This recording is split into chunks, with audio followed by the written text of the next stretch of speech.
have too good of a time up against global esports in the upper bracket, and therefore they were sent here into the lower bracket. So now with the timer going up here in Agent Select, both teams locking in their compositions. They are a little different. The Sentinels are not going to be the same.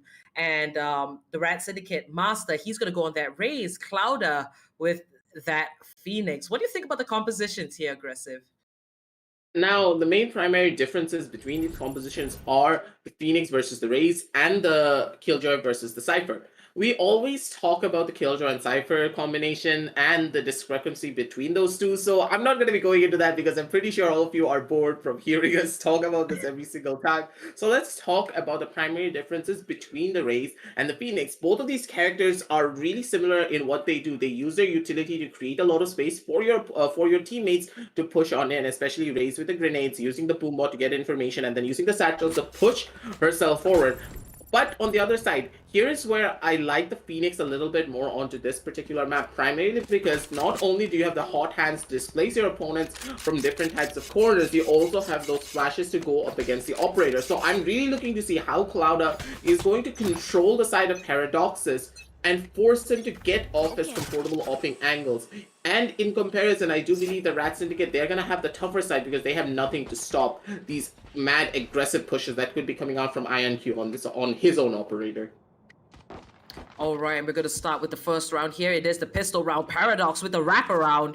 And I don't think Reckoning Esports are going to see this one coming. The dark cover does buy a little bit of time. Paradox, and he's firing away. He took a little bit too much time. Spike and down we A. did see Rio spot him out. So, BRZ does go down. Paradox as well loses his life. Still a very much even playing field. We see a switch up in strategy. Reckoning Esports moving over from A lobby. They seem to be approaching B main, and Relic's gonna take Trist out with a beautiful headshot on that Ghost. Now placing out the spy cam, he's spotting out Rio. Relic just pulling it back onto the B side, buying a bit of time. Very well placed Cyber Cage just to cut out that vision. Meanwhile, Master's gonna find a kill onto Clouda. Two members and Relic with another headshot. Make that a double. Ion with the revenge and Cliche in perfect time just to wrap that up.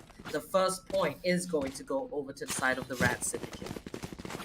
Yox's yesterday on Haven just pulled off some insane shock charge lineups, and even on this map, he is pulling off those lineups as well. Getting that first initial pickup onto BRZ just so crucial because now there are no smokes for the side of the attackers, and when you don't have that smoke, you're relying on pure raw firepower to get back into the sites. And as soon as Clouda went down to the hands of Masters, this is all but over. There is no way they would be able to enter down into a site that has a Cypher holding it, especially with their one-way being present. Beautiful showing of skill coming out from the side of Relic to understand that, hey, all of this noise is being made down onto the side of A main, basically meaning that there's going to be no one onto the side of B because the Killjoy was spotted out. So this basically meant that Relic could just be going in for an immediate push on his own accord and then shut coming out from the side of Rat Syndicate to take away that pistol round. And if they're able to keep this type of form when it comes to their team play in the following upcoming rounds, I do believe that the side of Reckoning, they're going to be on the back foot because it seems as though in the first initial round, they look a little bit too rusty on their own accord. Indeed, when you look at the Rat Syndicate as a team, they mean a lot of aggression. Having Paradox and Master, even on the defensive side, you saw Paradox. He just snuck through, came through the mid-area catwalk, and he came for that wraparound. He was on that trigger control, but it was a bit unfortunate. He did get a bit of damage off, but nonetheless, the Rat Syndicate came out on top. Definitely going to look to push their lead over to the second round. Reckoning Esports, they might be going for an eco, but looking at the map of Ascent and looking at both these teams with the track records, which team do you think might have the edge over the other solely for their past performances here on Ascent?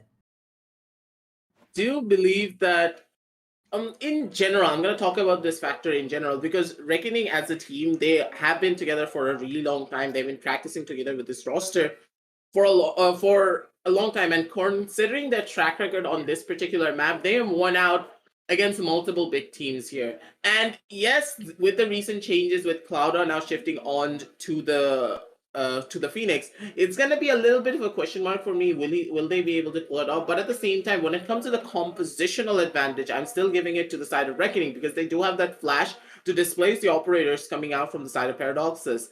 But at the same time, if Paradoxus is able to maneuver himself properly around the map and catch Clouda off guard by hiding himself in the pockets where the flash does not affect him, his operator is going to be deadly nonetheless. Because you do have to remember, with Ian being the only one opting to go in for these aggressive entries, but normally we see him as the player to go in for the operator himself. The entries for the side of Reckoning are going to be a lot more difficult, I would say. So it's all about the Phoenix being able to control Paradoxus, and if Paradoxus is able to position himself properly to go up against these type of flash plays that could be coming out from the side of Reckoning. Indeed, we're in a little bit of a tactical pause. Remember, guys, you're watching the WD Black Cup powered by AMD Ryzen. So during this short break, I just want to let you guys know that you can grab the best deals on WD Black products at our e-commerce partners, as well as multitask and game with ease with AMD Ryzen's 5000 series processors. Links are in the description. Check them out. They are great. Now, let's just focus a little bit more on the individual players of both these teams. And I'm going to start off with the Rat Syndicate. Personally, from yesterday's performance, the Rat Syndicate would not have been able to pull off what they did without Deoxys and Relic, in my opinion. Yep. Relic as a Sentinel, he holds it down, especially when he's on Haven. He's insane on the attacking side. As a Cypher, to be able to just pick up that many frags is just crazy to me. And I think, when we watch a lot of teams, we see the flashy plays because they're very obvious. They're out there.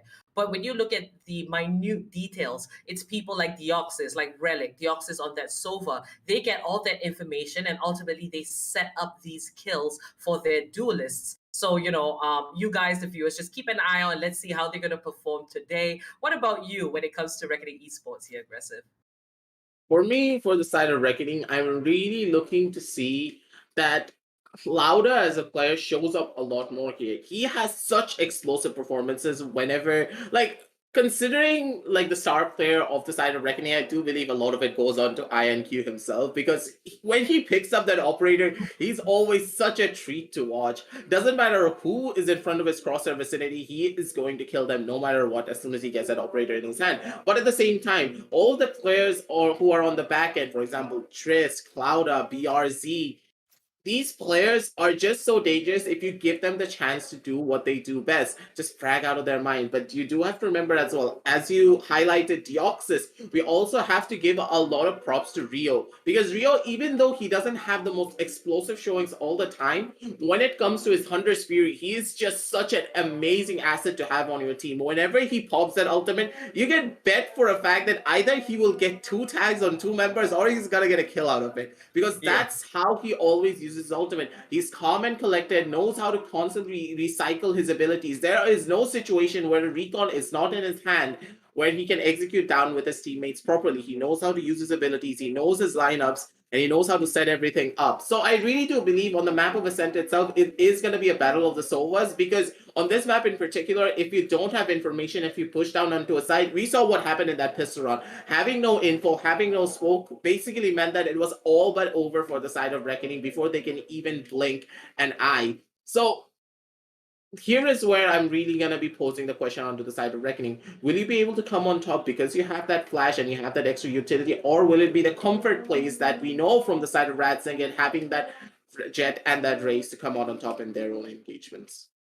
All right, there's just so much going on. Both these teams, just like you explained, why they are great. They have their strengths and weaknesses and whatnot. It seems that the pause is taking a little bit longer, a few tech difficulties. So, guys, don't go anywhere. Grab a snack, grab some water as well. You got to stay hydrated. We'll be back very shortly with map number 1 in this best of 3 here in the lower bracket of the semifinals between the Rad Syndicate and Reckoning Esports. Stay tuned.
Player, the biggest name in India. That's right.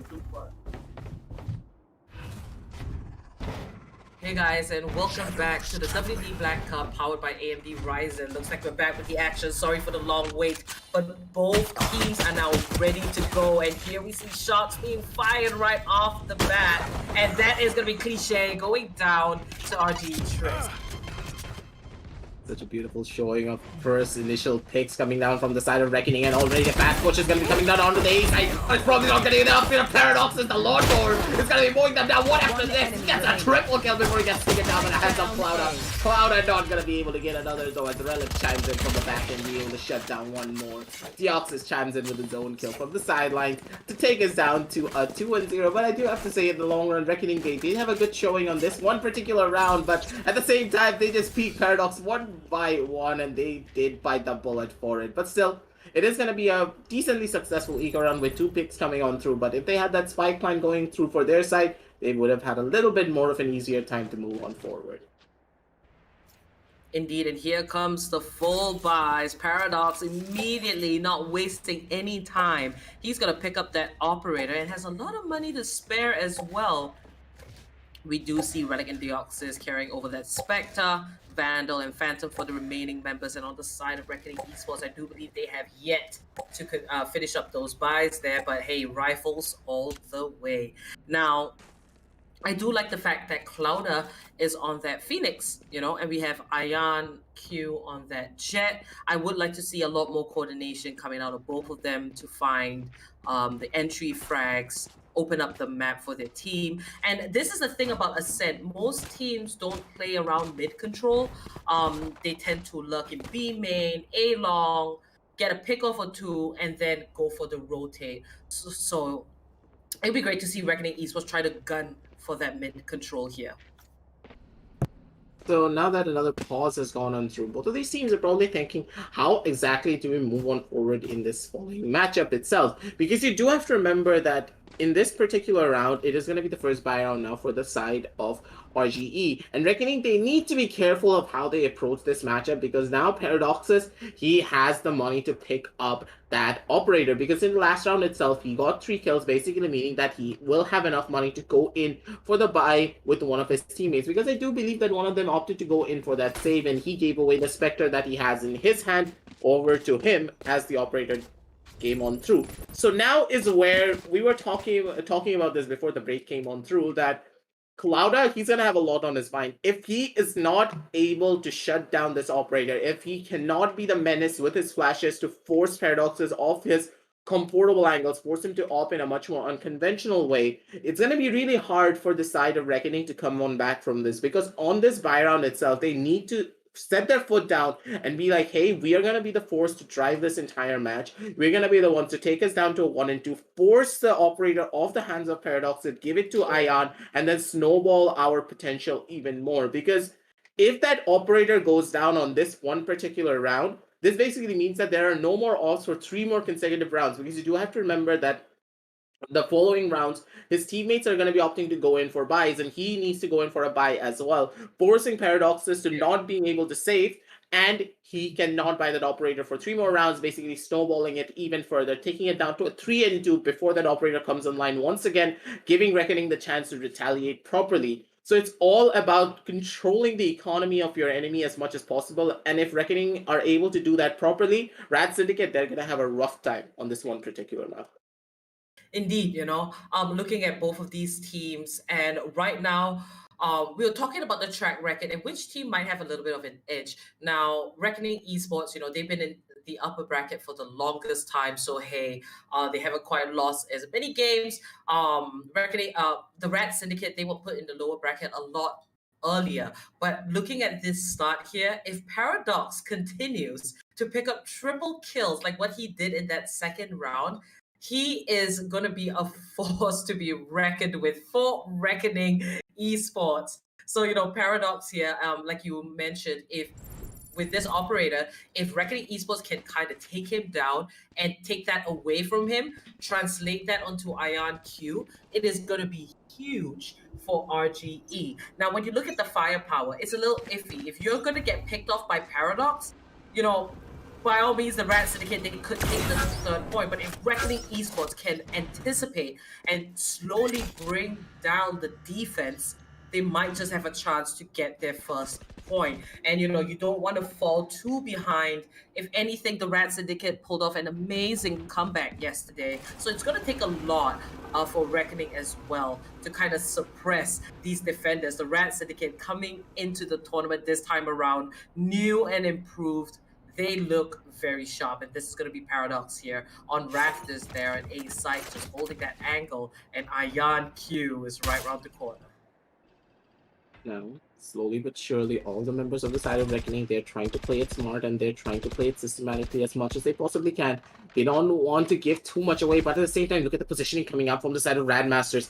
And maybe he could be the one to take down one, and he's going to be able to find BRZ just as I say it, but he's not going to be able to find out a second. Instead, it's going to be Triss being able to shut down one more from the back end. And already, ladies and gentlemen, it's going to be a 1-for-1 trade, but this 1-for-1 trade is not in the favor of any of these teams, because you do have to remember that Reckoning, they've lost their smoker. And once again, we did talk about how hard it's going to be to execute down onto a lot of these sides as soon as that smoker goes on through, but Cliché with that dodge coming out of that flash as he dips on the back behind the wall, basically shutting down one more, but Ion's gonna be there to shut down one of his own accord, but Cliché, he has his crosshairs trained on the heads of their enemies. Triss does bite the bullet, and already, ladies and gentlemen, it's gonna be 2 versus 2 on the map as Rio gets another one down onto another. He tries to go in for that spray, but not gonna be in his favor. Ion, he does have an operator trying to go in for the shots, but they know for a fact that the operator has been picked up, and with a couple of seconds left on the clock on the defuse, it's gonna be the defenders being able to find that one out, clutch it out, but at the same time, Ion, he was able to get an operator for himself in the long run.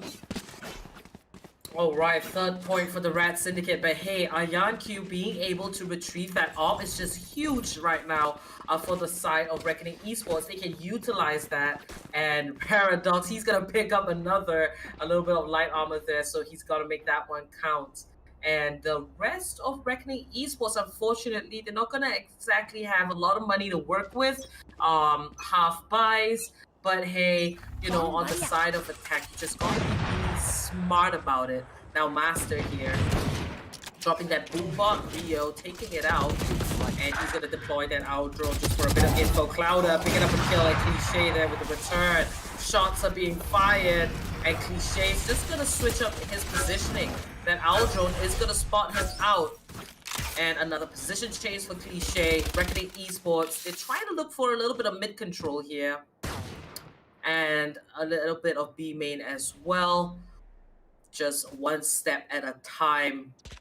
4 versus 4 situation. Reckoning Esports, they don't want to make this rush happen. They know they don't have as good firepower, so they're going to take it very slow and calculated. One in market, Ayan Q, he might just want to pull that back. It's a little iffy right now for the side of Reckoning Esports. They're playing it slow and they're playing it smart, because you do have to remember, without that flash, they're not going to be able to execute down into a site as properly as they could have initially. But Cliché, he's in the prime position to shut down Rio, and he does put on the head, pops it immediately before he can do anything. Cliché with that spam straight through that Paradox, being able to shut down one more. Triss tries to go in for the own place, but he's not going to be able to find it. Ion spots out his twin sister, but he's not going to be able to take him out. It's going to be Paradoxes instead, jumping up with that classic, shutting down one more. That's going to be 4-0 on the scoreboard, ladies and gentlemen. And such an explosive performance coming down from the side of Rat Syndicate. Initially, when this map started, we were talking about the fact that, hey, maybe it is going to be the side of Reckoning being able to shut down all of these aggressive pushes that could be coming out from the side of Rat Syndicate, because we know for a fact they're much more of the experienced team. But it seems as though Rat Syndicate's fire and desire to win is just outpacing the experience that the side of Reckoning Esports have on their side. Indeed, and here it is. Reckoning Esports, they desperately need round 5. They need that point. Maintain that economy, and Paradox there. Nasty, just putting Ayan Q to sleep. Not today. What a great 1v1 situation. Clouder with a run it back, gonna keep him safe as he returns back onto long. And the rotations coming in from the Rat Syndicate, holding it down on A side. They're gonna leave one member over at B. Now that's gonna be BRZ fighting a double as well. Cliché gets one. Paradox with the blade. He slaps it into Clouder. And BRZ looking for the teleport. Not enough time as Paradox finds his 3rd kill. And now Triss is the last man standing. What a massacre on the A site. Reckoning Esports, they tried to go for a fast execute, but it completely backfired. BRC spending a little bit too much time trying to think where exactly he was going to be opting and going for that teleport. Sometimes in those type of situations, you just gotta pop in and hope for the best that, hey, maybe I can get out of the situation alive and try and clutch out this round. But Rat Syndicate, the way that they're just controlling everything one by one, systematically killing everyone off. BRZ, he had such a beautiful showing of his own coordination and his own skill, but with Clouda going on down there on that Phoenix, him not being able to get any sort of value there just basically meant that, hey, it was all but over. Some picks are very much required whenever you're facing such a high caliber team of the likes of Rat Syndicate, so they do need to be careful moving on forward into this matchup, because look at the kills coming out from Cliché. This Omen pick just being such a nasty thorn in the side of Reckoning. Already Shock, that's not going to be raining on in, but instead it's going to be Paradox as being the first one to get that kill down on the Clouda. Ion with an aggressive mad dash of his own, tries to go in for a couple of his own plays, but he gets caught out by the trap wire. He dashes straight in and walks into it by accident, so the dash did not break it, but he got caught by it. And he's going to be fighting that bullet. BRZ getting one of his own. That's going to be 3 versus 3 on the map, as the execution is now going down onto the B side itself. Paradox and Ion Q, I think they've got a personal vendetta against one another. They seem to be on the exact same side, mirroring each other every single time, just coming into contact with one another. BRZ, he's gonna find that kill onto Cliché. Now 1 man down, the Rat Syndicate gonna go for this retake. BRZ finds a 3rd kill, and in comes the Shock Dart. BRZ looking for that last member, but little does he know, Master, he's gonna come in from B main. 1v3 situation for Master here. It's not going to look too good for the side of the Rat Syndicate, but hey, Reckoning Esports might just see their first point. Now, Master slowly making his way down from the side of Sweetway itself, but not really a lot of time to work with. He needs to be up and going for a push soon enough, but BRZ has his phone number, calls him up and takes him back home. That, ladies and gentlemen, that's going to be 4K for BRZ. And it was a little bit of a question mark for me from the side of Cliché himself, because normally when you're pushing down through an Omen smoke, there is a tech that you can employ of turning your head around as you're pushing in through the smoke, and then go in for a fast tanky return to get that first initial pick off onto the target. In that way, you do not expose your gun barrel as you're walking in through the smoke, basically nullifying any sort of an advantage that the person can have if they're holding down from inside of the smoke itself. A little bit of a misstep coming out from the side of Rat Syndicate, but still a really good showing of skill from the side of BRZ, being able to shut down multiple different players using the contact of his own teammates and the information they give out. Good plays from the side of themselves. And this is going to be forcing the side of Rat Syndicate to be on the back foot, because you do have to remember a lot of their rounds became very scrappy coming on down to those 2 versus X scenarios, basically meaning that now they're going to be hurting a lot when it comes to the terms of ego. Paradox there, finding first blood to BRZ with a beautiful headshot there with the Vandal. Rio dodging out the Hunter's Fury, being thrown in by Deoxys. Now Cliché just keeping track of a garden. Clouda spots out the dark cover. Thinks it's not so much a good idea to push A short. Instead, here is a different plan. Mid control is what they want. And Clouda's gonna find a kill. Paradox from the back. He's gonna take out 3 and Total Master with the Bulldog. He chimes in. And Triss is the last man standing from the side of Reckoning Esports. A few abilities to play with, but a 1v4 situation is not where he wants to be. Triss taking out Cliché, who did not expect him to be up there on the platform. Now Triss moving back into B main. He might look to save this Vandal. Paradox and Master, they're sitting on top of that spike. And there's less than 20 seconds to work with. Triss, he's still gonna go. And there it is. He finds a kill, but there's not enough time. Triss being able to find 2 frags, giving this round over to the Rat Syndicate. That is going to be defense with a 5-round lead over Reckoning Esports.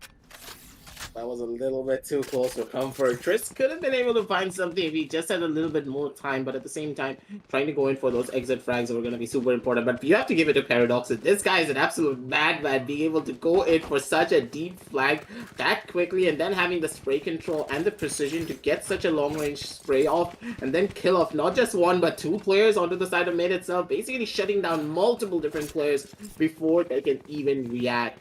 These type of aggressive points of map control coming down from the side of Red Syndicate is a real treat to watch, and they are just funneling the entirety of the side of Reckoning down into deep corners of their own accord, and already it's gonna be Masters going in for an aggressive push of his own, trying to go for one more kill, but Cloud is not gonna be giving it to him whatsoever. And that already, ladies and gentlemen, is going to be 1-for-1 trade for both sides. But at the same time, the side of the attackers, they have lost Rio. And without his recons, the entirety of the side of the attack is going to be a lot more difficult on this matchup. Relic there. Just trying to check for any possible opponents.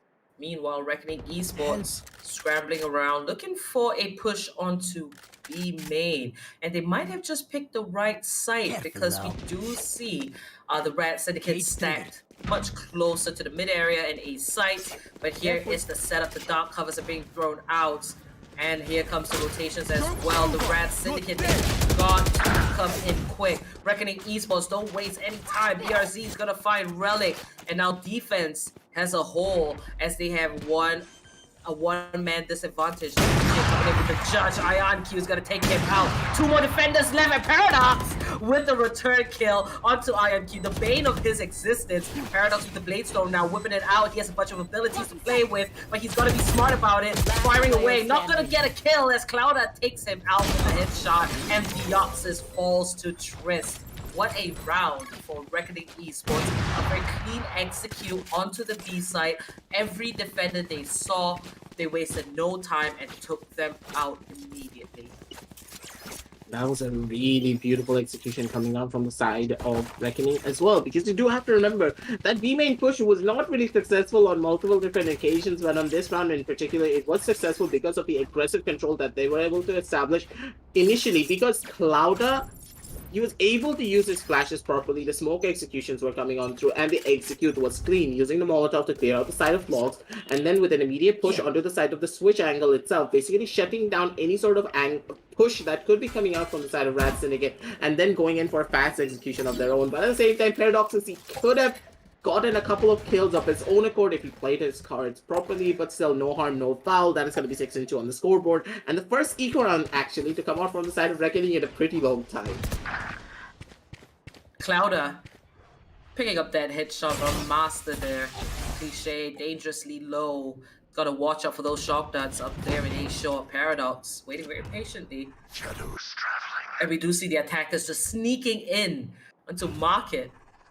Paradox should meet with them very soon, but there's BRZ just waiting for the right time. Paradox so patient. Clouda finds a kill onto Relic, and Clouda turning around. Paradox shot extremely low, and BRZ is gonna clean him up. Deoxys is the last man standing with the stinger, and he's gonna spray away, but that blue is just crazy. Clouda with a triple kill. And that is going to be Reckoning Esports with their third point. It's almost like Reckoning got a bit of a feel of what the Red Syndicate is like on the side of defense, and now they're able to tune and adjust their strategy, just catching them off guard, playing it slow, moving into positions where the Red Syndicate would least expect them to. This was a little bit too close for comfort on this one particular matchup, because I honestly thought that, hey, maybe Paradoxus is going to be able to get that kill, but BRC is going to be there to make sure his buddy is going to be safe as he opts to go in for that retreat. So a little bit of armor chipped off in the long run, so just 1,000 extra credits to go in for buys. But Paradox says he makes an aggressive push down from the side of mid to try and get a couple of kills off his own, and this could be the thing that they need. But BRC, he actually opts to go in for that ultimate play, and then suddenly shut down one. He's looking for another one. BRC, he's not going to be able to hit that spray though. Instead, it's going to be Relic being able to shut him down. Cloud chimes in with his own kill, taking us down to a 3 versus 3 situation already. And now, ladies and gentlemen, it's a real pain train about to start. The hat does come out from the side of the Cypher. Good good day to you, sir, he says. And now with the reveals coming on through, Radmasters being able to find one. But still, it's going to be IonQ trying to find another, but Relic is not going to be letting him find anything. Going in for an amazing wallbang shot coming out from the side of Relics. Cloud though, straight through the paranoia, being able to shut down one more. 2 bullets left on the clock. He needs to be careful. The beat could be coming out in any matter of seconds, but look at the positioning coming out from the side of Radmasters. He's right behind him. Cloud, he has nowhere to run, he has nowhere to hide. He's trying to go in for the spray, but just a little bit too late. Instead, it's going to be Masters being able to shut him down in the long run. That's going to be 7-3 on the scoreboard, ladies and gentlemen. Moving on to the next round. Clouder there caught in a sticky situation, but Relic's kill onto IonQ. You've got to appreciate that. We just saw it in the instant replay. What a good bit of, oh my goodness, that was just nuts. ABC here again. IonQ moving over to the other side, and Red just, oh my goodness, that was amazing. So 7 rounds for the Red Syndicate, 3 for Reckoning Esports. We're gonna move into the last couple of rounds here in the first half. Reckoning Esports, they definitely want to go to magic number 4. Lately, we've been talking about 5 being a much better amount to get, but hey, Clouder here with the curveball, it does connect, and Cliché is gonna fall to IonQ, who was there to back him up. Now the defense with the man disadvantage, Yox is up here on Raptors, just gonna go in for a little bit of a spray, try to get some damage down. IonQ with a very aggressive position, very open as well. And he's going to be taken out by Deoxys. Trist circling around, and he's going for the wraparound. This is going to be insane because Reckoning Esports, they haven't done this. They are sending Trist to backstab the Rat Syndicate. Now Paradox is going to find a kill on Clouder. Here comes the Hunter's Fury. BRZ finds a double. It's a 2v2 situation. Rio, he's on a long with BRZ. Deox is going for the defuse, and BRZ is going to take out Paradox. He shows himself, make that a 4K for BRZ himself, holding it down for the spike, and that is going to be the 4th round for Reckoning Esports. BRC, you gotta say his name. That was insane. BRZ, he is just such an incredible player every single time when we see him. On this particular matchup, I do believe that he is the cornerstone for the side of Reckoning Esports, because everyone else, they're having a pretty rough time, but BRZ, he's just getting kill after kill, round after round, just by clutching it out for his team. 14-7 on the scoreboard, a 2 KD, ladies and gentlemen, on such a difficult matchup as well. You have to give it to him that he is feeding himself, that is for sure. But at the same time, you do have to remember that now it's going to be the last round of this half. So let's see what the side of Rat Syndicate are going to be able to do, because already the push is going to be coming out from the back end. It's going to be Paradoxes checking down all of his corners to see what he can find, but nothing much just yet. Pushing down from the side of A-Main already is going to be the side of Reckoning Esports, being able to get the first initial pick off, but Paradoxes with his knife, he's going to be able to shut down one. He's looking for another one, goes in for the dash to the side to try and survive, but not going to be able to live through the potential that Clouder has in his favors. And already, ladies and gentlemen, it's going to be 3 versus 3 on the map. Good place on the side of Paradoxes to get a couple of kills of his own, so he did what he could do for his team in this one particular matchup. But already with the push going down onto the side of B-Main, who's going to be able to come out on top? Will it be Rat Syndicate, or will it be the side of Reckoning taking us down to a 7-5 scoreline? Relic with very good spy cam placement there. Unfortunately, it's going to be taken out, and here comes the lockdown from Trist as he tries to gain control of that site. Now last round, Master is going to pick up a kill to Ion, and Master taking out that lockdown. And hey, we do see Reckoning Esports there on the B side. It's a 3v2 situation. Trist showing himself while the spike is being securely planted by Clouder, and now healing up with that wall. Clouder, very nicely done, just to create a little bit of a separation. The Rat Syndicate with a very slow approach. Now the spike is taking against them. Master finds the kill to Cloud. That was beautiful. Trist takes out Master, but Deoxys is there. What a round! There were moments definitely from both sides, but hey, we're gonna end off the first half with the Rat Syndicate accumulating a total of 8 points over Reckoning Esports with 4. We're gonna move into the second half, and what an explosive first half on map number 1 here, Aggressive. That was way too close for comfort. Trist being able to get that first initial headshot. I do believe that in this situation, if if the side of Grandmasters did not opt to just pull out that showstopper and opted to go in for a normal peek, Trist, we know him to have the capabilities of just being able to flick onto the head almost immediately. Let's look at the board itself. If they both peek down together, if Masters did not opt to pull out that showstopper and opt to go in for that jump, that could have been a collateral onto the face of Deoxys as well. This would have been a round going in favor of the side of Reckoning, but the stars aligned for the side of Rat Syndicate, and they were able to get that round matchup off for their sidelines. Beautifully played from them as they opted to go in for that retake together as a team instead of going in one by one. Good plays from them, and the Shognard lineup. So we're going to be coming in from the side of Deoxys to get a couple of picks down onto the side of Shore. The double Shognard's not landing, but still scaring off all the members of the side of Reckoning, being like, hey, maybe we should not peek that corner, otherwise we're going to get hit pretty hard by those Shognards. Paradox here with the frenzy, the Rat Syndicate on the side of attack. Let's see if they're going to be able to keep up this lead over Reckoning Esports. Here. Paradox taking one step at a time. That's going to be Clouded there with his trusty buddy BRC watching from the 8 side. But here comes the attack. It's very prevalent. Paradox is going to find one. That Cloud Burst buys him a little bit of time. Paradox is crazy. He does get a kill, but Ion Q is going to find the revenge. Deoxys, meanwhile, is going to kill his clone. Ion Q taking cover in the boathouse, but he meets one. That's going to be a kill. No more bullets to work with both sides. Ion Q with a beautiful play. Ion Q, what was that? In perfect time. Oh my goodness, his opponents ran out of bullets. Both of them had to reload. One more comes in. Oh my god. Let's just have a quick look here at the instant replay. There it is. What a situation. Fifth point for Reckoning Esports. That was a god paranoia coming out from BRZ.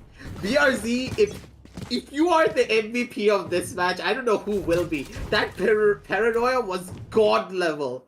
He set up Ion perfectly to survive the push coming down from the side of Masters. He just sent down that paranoia full sentence and was able to shut down so much. And already in this following matchup, it's gonna be a bloodbath once again. It's gonna be Clouda with a full game, mowing them down one after the next. But after a round like that, Oppo, honestly speaking, that paranoia was just so clean, but at the same time, this is why I always say that the frenzy requires a little bit more of a change. Take that gun down a tad little bit when it comes to the reload speed, because it reloads way too quickly. Oh my goodness, Reckoning Esports, a huge swing in momentum. It has definitely shifted over to the side of defense. It's really up to the Rat Syndicate right now with their full buys to kind of pick that back up. And currently on the scoreboard, we're going to see Paradox with 17 kills. Relic trailing behind with 9. So Paradox, really showing up for his team. And on the other side of Reckoning Esports, I would say it's a little bit more spread out, but BRC, he's going to stay at that top there with 16 kills. Clouda with 15, INQ with 13, and Rio having a bit of a tough time, but all that matters are those recon bolts, the owl drones. As long as you get that information, your job as a Sova is going to be done. Now back in with the action here, a small pause. The first 2 rounds in this second half immediately becomes explosive. It's almost like Reckoning Esports were waiting to be on the side of defense. And they seem to be holding it down pretty well. Here comes Paradox with a very aggressive push. Ion Q waiting for him. That's going to be a 1-for-1 trade. Ion Q is just spraying out of his mind. And 3 members immediately down on the side of the Rat Syndicate. Cliché coming in with Relic, trying to salvage what has been lost. It's a 2v4 situation. Not a good start for the Rat Syndicate. Pushing in so aggressively, they might want to rotate just a little bit more, assess the situation, combo their ability, get that info. Cliché gets 1, Ion Q finds his 3rd kill, and Relic is the last man standing. The trade's coming on so fast. Relic, he's not gonna be in a pretty good spot of his own accord, but look at the positioning coming out from all the members of the side of Reckoning themselves. Relic, he does get the flick down onto Ion, but the headshot already came on through. He took a lot of damage on his own accord, so he's gonna be the one to bite the bullet and die out in that round. That's gonna be 8-7 on the scoreboard, ladies and gentlemen. And already the lead advantage that the side of Rat Syndicate had is dwindling slowly but surely, because this was the first buy round of this half for the side of Rat Syndicate, basically meaning that now once again they're going to be forced onto another eco, all of them opting to buy in for the sheriffs and the light armors, because you do have to remember, because of that loss streak bonus, even if they lose out on this round, they're going to be able to buy in the following consecutive rounds, even if they go in for these several buys. So let us see, having that extra firepower of those sheriffs and light shields, will it be enough to get them that win? But I think that shock dart coming down from the side of Rio could be the deciding factor for all of this. Reckoning Esports, they're trying to climb their way back up on the scoreboard, and it is indeed working. From a 4-round lead the Rat Syndicate had over them, they're able to close it out with 1. And right now, they can just do it to an equal scoreline. That's going to be BRZ and Cliche trading out kills. Paradox now with the Blade Storm, making his way down A short. And that's going to be Ion Q. Fires a shot, not going to connect. You gotta be careful. Ion Q finds the killer to Paradox. I'm telling you, both of them gunning for each other. But meanwhile, Reckoning Esports, all of them, they managed to go for that cleanup. 8-8 on the scoreline. The Rat Syndicate is slowly losing it. They definitely have to have a plan on the side of attack. It seems like there's a little bit of a communication breakdown.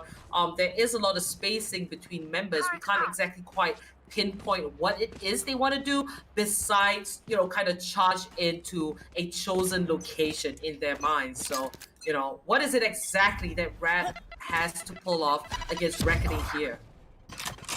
Now, the biggest question for me personally would be Rat Syndicate's planning. For example, a lot of their rushes really came down to either pushing down the side of B, maybe pushing down onto the side of A, maybe leaving one lurk onto the side of mid itself to try and see what they can find, but at the same time, they do not have a flash. You do have to remember that when you don't have that flash in your arsenal, you need to be a lot more careful in the way you take a lot of these engagement fights, and already it is going to be Cloud getting the first initial takeoff down on the Masters. They need to be a little bit more decisive, use the Soba utility to give them the opening that they need, but Ion caught in no man's land, not checking the corners that he needed to with the communication breakdown now coming down from the side of Reckoning themselves. Ion not understanding the push was already coming down from the side of Garden. Should have backed off immediately, but now is where the real danger is about to start, because with the post-fight situation coming on through Cloud, he's going to try to find one more kill of his own accord. And Cliche, the Oxers, and Paradoxers all getting one kill of their own. Triple kills, they're on the board, but Rio could be the last man standing to try and close this one out, but he's not going to be able to find it. Relic shuts him down, and that is going to be 9-8 on the scoreboard, and Rat Syndicate, they're finally able to get their mojo back on this round. Such a close game. I think now we might just see a little bit of back and forth situation. The Rat Syndicate, it seems like a fire has been lit under them. The Oxus there with the Hunter's Fury, a great pickup. And you see Relic, he's always there to kind of save the day as well. Paradox with the Operator too. The Rat Syndicate, they're looking alright, as well as Reckoning Esports. Ion Q, he's going to pick up that Operator as well. Ladies and gentlemen, this is where it is going to get a lot more spicy between both teams. Now as the barrier phase has been lifted, Relic here, he does spot some shots, gonna approach this very slowly. Meanwhile, the rest of his teammates are setting up for an A side push. Relic as a lurker is going to be a huge responsibility, and that's why they're allowing him to do it. Relic finds the first kill onto Rio, and that is going to send Reckoning Esports into a state of confusion. Cliche, he's going to secure that plant, and there is the neural theft spotting out the positions of Reckoning Esports. The Ox is waiting also patiently on Raptors, and Cloud is going to connect that curveball. Paradox finds a kill onto Clouder. BRC picks up one, so does Cliche, and it's down to this 4-2 Rat Syndicate taking control of the A side. Paradox and Cliche to finish off the last two members. That is going to be double digits for the side of the Rat Syndicate. Here is where the real damage is about to start for the side of Reckoning. They need to be careful because they took the side of Rat Syndicate lightly initially, and now when it comes to their raw execution potential, this is what I wanted to come out from them. We were talking about this previously. When it comes to the execution, they were a little bit too weak. They need to understand that, hey, we as a team, we are very execution heavy. Using that Sova to clear out the angles before you opt to go in for that execution is just so crucial. And the utility usage is coming out from the side of Masters as well, because that that initial boom bot is able to clear out the entirety of Garden or the entirety of A-Long itself, and then using the outrun, using the recon balls, clear out the other different angles, clear out market, clear out Garden, and then opt to go in for the push down onto this A side, basically meaning that you're going to be on the top foot when it comes to the information plays, because on the map of Ascent itself, it's all based upon information. If you want to go in for this certain composition, using that Raze, using that Jet, so you not having a flash is not a bad thing if you're able to execute down properly. And Rat Syndicate, they understood that. They're able to come out on top. And with now a B-side execute coming down from their books, Trist, he needs to be careful. Otherwise, even with his Bucky, he could be on the back foot. Trist here, pushing up with the Bucky, does take out the boombot placed by Master. Reckoning Esports. Keeping it slow here, and that is going to be a teleport from Cliche. He finds a kill up to Ion Q, and that is how you use From the Shadows. Clouda waiting patiently, finding a double Rio with the headshot on the Sheriff. Master's gonna pick up one as well, and it's down to a 2v3, and BRC with the Judge. Judge, jury, and what is it, execution? But BRC there with that Judge, just, you heard the sounds, bomb, and he's gonna pick up those kills. A very confusing situation, but that From the Shadows teleport was definitely very risky move from the side of Cliche. It didn't quite pay off, but hey, Reckoning Esports able to save the day with that retake there, and able to bring their score up to 9 points. 21 kills in total for Paradox and BRC. 20 for Clouda, 17 for Ion Q. These players are going absolutely nuts. You do have to be careful though, because now that the momentum has once again been in the favor of the side of Reckoning. What was that shot, Ian? How did you thread that needle so perfectly? That shot is incredibly difficult to hit, especially when you do it that fast. Trist does get another one down on the Paradox, but shutting him down immediately before he can even take a breath. Ladies and gentlemen, already it is going to be the side of Reckoning being on the top foot. BRZ chiming in with a kill on the Masters as well. Gets traded out by Deoxys, but in the long run, it's already 2 versus 4 on the map, and Ion, he still has his operator. Relic chimes in down onto Ion, though, taking down the operator player. This could be what they need to try and clutch out this round. A 2v3 Clouda, he spots out a couple of attackers, and Clouda just gonna pop that run it back, and he is gonna find one kill.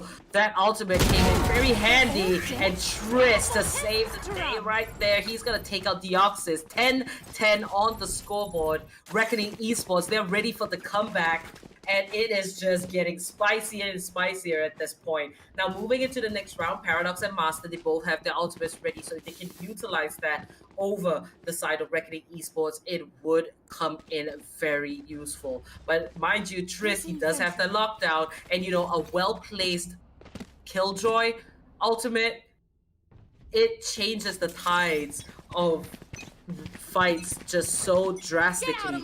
Now, moving into this, Rio, he's gonna have an Odin. It is a half buy though, for the side of the Rat Syndicate. So Reckoning Esports, they should try to look to take this point while they can. Paradox with the Blade Storm, waiting for a possible target. And it's cool to see that both teams, you see that they've taken their pace a little bit slower. They want to be sure about their movements. We don't see hyper aggression anymore. It's just going to be a case of which team is going to be more consistent, have the better communication to close down on their opponents. Relic, he plays it a little bit smart, places a very deep camera of his own accord to see what he can find, but not really a lot of information being given away. BRZ and Clouda, they're playing it super smart, holding down from much more of defensive angles of their own accord. They believe that the side is clear, but actually there are 3 members holding down on that A side while the B execute is going to be coming on through. But at the same time, Rio, he does have an Odin. He could be the one to mow everyone down. If they're not careful, it's going to be Ion being able to find one. BRZ able to shut him in. He does take down another, but Ion on that operator, he's able to shut down multiple. He shuts down his third. He's looking for his fourth. Ion on this operator could be the thing to shut the entire side of Rat Syndicate down, ladies and gentlemen. But Cliche is going to be there to take him out. He hears the spike plan, but the fake was going to be coming on through. 1 bullet left on this operator. Cliché is going to be able to get 1 kill, maybe. But with 40 seconds left on the clock, they do not need to go in for that peak. Cliché needs to be the one to make the move. The Paradox coming out, the curveballs as well. Clouda shuts down that spike plan. So no more extra 300 credits for your side. But in the long run, I will have to say that it was a really good round at the very least coming out from the side of that Syndicate, because you do have to remember that this was an eco round, so they were able to take down the operator. But in the long run, already it's 11 and 10 on the scoreboard. You cannot lose out even in your eco rounds. You need to get so many advantages in your favor to come out on top in this type of engagement. Indeed, that is going to be the 1-round lead there for Reckoning Esports, hanging on tight. And now moving into the next round, the Red Syndicate able to get their buys.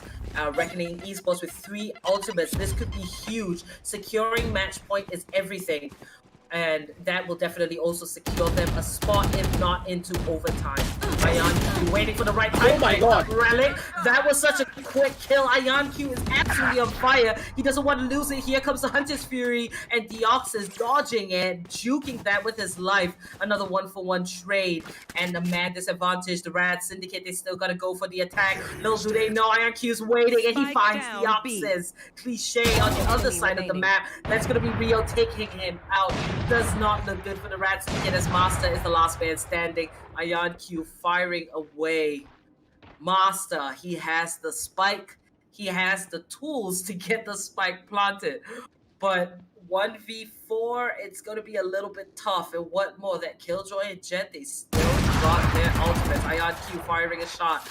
Spotting out Master is huge. And Master looking for the reposition, but Tris, great placement of those traps in the turret to just finish him off. That is going to be match point secured by Reckoning Esports. I kind of feel bad for the side of Masters. He's like, I'm going to use my satchels. I know how to use it properly. But at the same time, you do have to remember, when you get tagged out mid-air, when you have that satchel pack in your hand, you're not going to be able to travel as far. And that turret is basically like, nope. You're gonna sit here, you're gonna stand here no matter what happens. He got just literally poked out of the sky with that turret, and he fell straight into the waiting arms of a nano swarm. Beautiful trap placements coming out from Tris. Just absolutely mind-boggling the side of Masters. Probably thinking that he would have been able to get that plant off at the bare minimum to get a little bit of value, but not much can be found whatsoever. And VRZ, he's in the prime position to get a couple of his own plays, as the Paranoia is going to be coming on through as well. But VRZ opting to go in for this way, opts to go in for his own Paranoia as well. But at the same time, you do have to remember that the entirety of the side of the defenders are actually opting to play for this A side as a retake instead. The spams are going to be going on through to see what he can find, but still, the damage has already been done. Masters, he gets tagged down to only 11 HP. The plan does go on through though, but still from the side of Reckoning, they do have the Killjoy lockdown in their arsenal, so they can go in for a perfect play on their own accord. IonQ there, and this is going to be Clouda coming in from the back. The Hunter's Fury is being popped in. Clouda's looking for the kill. He gets it, removes the trap wire. Next is going to be Cliché looking for the kill. Despite the curveball connected, Cliché is going to take out Clouda, and that's a 1-for-1 trade. It does look like each side have a member that's dangerously low on the tick of health. Rio's going to take out Relic. VRZ going for the defuse. Tris taking out multiple members. Tris finding the last kill onto Paradox, and that is going to be a wrap for map number 1. Reckoning Esports, they're going to take it for themselves. 13 is to 10 over the Rad Syndicate. Such a beautiful showing of skill from all the members of the side of Reckoning Esports. Initially, they had a pretty rough road. You do have to remember when it came to their own attacking half, but when it came down to the defense, they were an impenetrable wall every single time they were able to come on top in their engagements. And remember what I said previously, before we got into the matchup itself, that hey, Clouda and VRZ, these two players are going to be the players that I have my eyes on. And Clouda, he popped the hell off. He was able to shut down the operator of Paradoxes constantly over and over again. Not on the attacking half as much as you would have expected, but when it came down to the defense, he played his cards right and he played it beautifully. All right, let's head into the WD Black match highlights and talk a little bit more about what went down in map number 1 of this best of 3 here in the lower bracket of the semifinals. So, it's really crucial right now. There are no second chances. The team that loses this best of 3 will be out of the competition for good. Their journey would end here. Now, on the topic of the Rad Syndicate, we can see their strengths. And Paradox, he was popping off. He had a really good time, but we just might have to see a little bit more synergy and communication between the team, because when they were on the attacking side, that was where the Rat Syndicate kind of fell apart. They couldn't quite coordinate themselves and look for the right opportunities to go for a successful attack. And like you mentioned, Reckoning Esports, when they were on defense, it was almost like they were waiting for the second half, because they knew how to hold it down. They knew how to execute their strategy flawlessly. Mind you, it was an extremely close game, but consistency is very much key. And ultimately, Reckoning Esports, they definitely had that edge over the Rat Syndicate. What are your afterthoughts here, Aggressive? You have to say that at the very end of it all came down to the side of Rat Syndicate not really having the consistency to shut everything down. They had such a beautiful showing when it came to their own defensive half, but when it came down to the attacking, the crossfires and the communication breakdown was just a little bit too apparent. They should have played much more together as a team instead of opting to go for their own individual plays, and that is what hurt them the most, I do believe, in this one particular matchup. These small mistakes that they did just costed them the entire map itself, and hopefully they understand this and they come back even stronger in the following matchup, because when it came to their raw mechanical skill, both of these teams are just equally matched. But at the very end of it all, it was the experience plays coming out and the ability to adapt on the fly from the side of Reckoning that was able to get them the win in this particular matchup. But now, as we move into the map of Haven itself, onto the second map, I'm really looking to see which team is going to be able to come out on top, because we have seen what the side of Rat Syndicate can do on the map of Haven. They're such an explosive force, but at the same time, we have seen what the side of Reckoning can do as well, because their style when it comes to the map of Haven itself is just a treat to watch. Indeed, I think Haven is going to be way more explosive than what we just saw on Ascent, given the history of both these teams and how good and comfortable they are on Haven. We're definitely going to see a great game. It is coming up. We're going to prepare for map number 2. Congratulations once again to Reckoning Esports for securing map number 1 here in this best of 3 in the lower bracket of the semifinals. So before we go for that break, remember you can grab the best deals on WD Black products and our e-commerce partners, as well as you can multitask and game with ease with AMD Ryzen's 5000 series processors. Check out the links in the description. You're not going to regret your decision. Don't forget to like and subscribe. Hit that bell icon so you get notifications whenever we are live. The competition is just getting spicier as we are approaching almost the end of this tournament. Hey, it's a WD Black Cup you're watching. Hope you guys are enjoying it. It is powered by AMD Ryzen, and we'll be back very shortly with map number 2. Stay tuned.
Hey guys, and welcome back to the WD Black Cup powered by AMD Ryzen. We're ready with map number 2, so let's not waste any time and head straight into the map veto screen. So we saw map number 1 secured by the Rad Syndicate on Ascent. They beat Reckoning. Reckoning Reckoning. Esports that secured map number 1. They beat the Rad Syndicate 13-10, and Reckoning Esports, they didn't have a good time in the beginning, but the moment they went into the second half where they had to defend, they definitely took the game by storm. Now we're going to head into map 2. It's going to be Haven aggressive. Tell us why this is going to be extremely explosive. Both of these teams, they have a really good history when it comes to the map of Haven itself. And I'm gonna give a little bit of a benefit of the doubt towards the side of Reckoning themselves, primarily because they, as a team, they have showcased such an explosive performance on this one particular map, mainly because of their beautiful executions and also their strategic plays. When it comes to the retakes, they are just an explosive force. You could blink for just a second and the retake is already over and they're just about defusing the spike, even down in a 5 versus 5 scenario when it comes to those retakes. Here is what the side of Reckoning can do. But at the same time, you have to remember what we saw yesterday coming out from the side of Rad Syndicate. It was a sub actually coming down from their side, and there was no cliche. And now that the breach is coming on through, it's gonna get even more spicy, Oppo. I don't think you had the opportunity to cast this matchup, but me and Prinity did. And it was such an explosive performance when they went up against Tempest on that particular matchup, because they just absolutely destroyed them on a 13-1 scoreline. That's how quick that match went. And now that Cliche is back and he's on form, as we just saw from map number 1, it's going to get even more interesting to see how both of these teams are going to be faring off against one another. Because this is where I do believe I'm going to draw my line. If the side of Rat Syndicate are able to come out kicking on this one particular map, or will it be the side of Reckoning being able to close this one out, take us to a 2-0 and end off this set? All is going to be riding down on their composition picks coming on through. Because if this triple duelist is picked up, it's going to be aggression versus aggression. Indeed, and when it comes to Haven, we always talk about how flashes are extremely important for your team to execute their strategy on the side of attack. There are a lot of corners. Haven is a very big map. There are 3 sites that you can work with for the plant.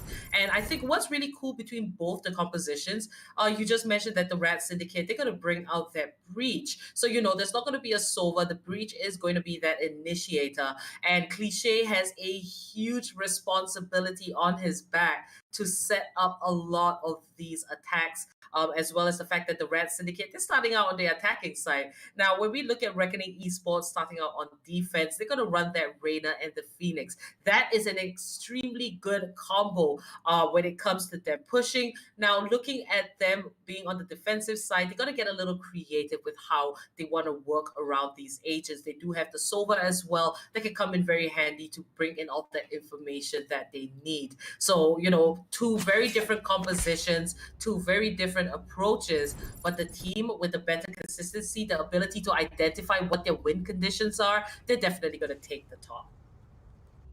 Now, on this one particular matchup itself, I'm really going to be looking towards the side of that breach to see what he can do in particular, because you do have to remember that having that breach in your arsenal makes a lot of these engagements a lot more easier if you're able to come out on top in your engagements. And look at the positioning coming out from BRZ. BRZ gets the first initial pick up down the Paradoxes, but instead it's gonna be BRZ with another one onto the sidelines with that curveball coming on in.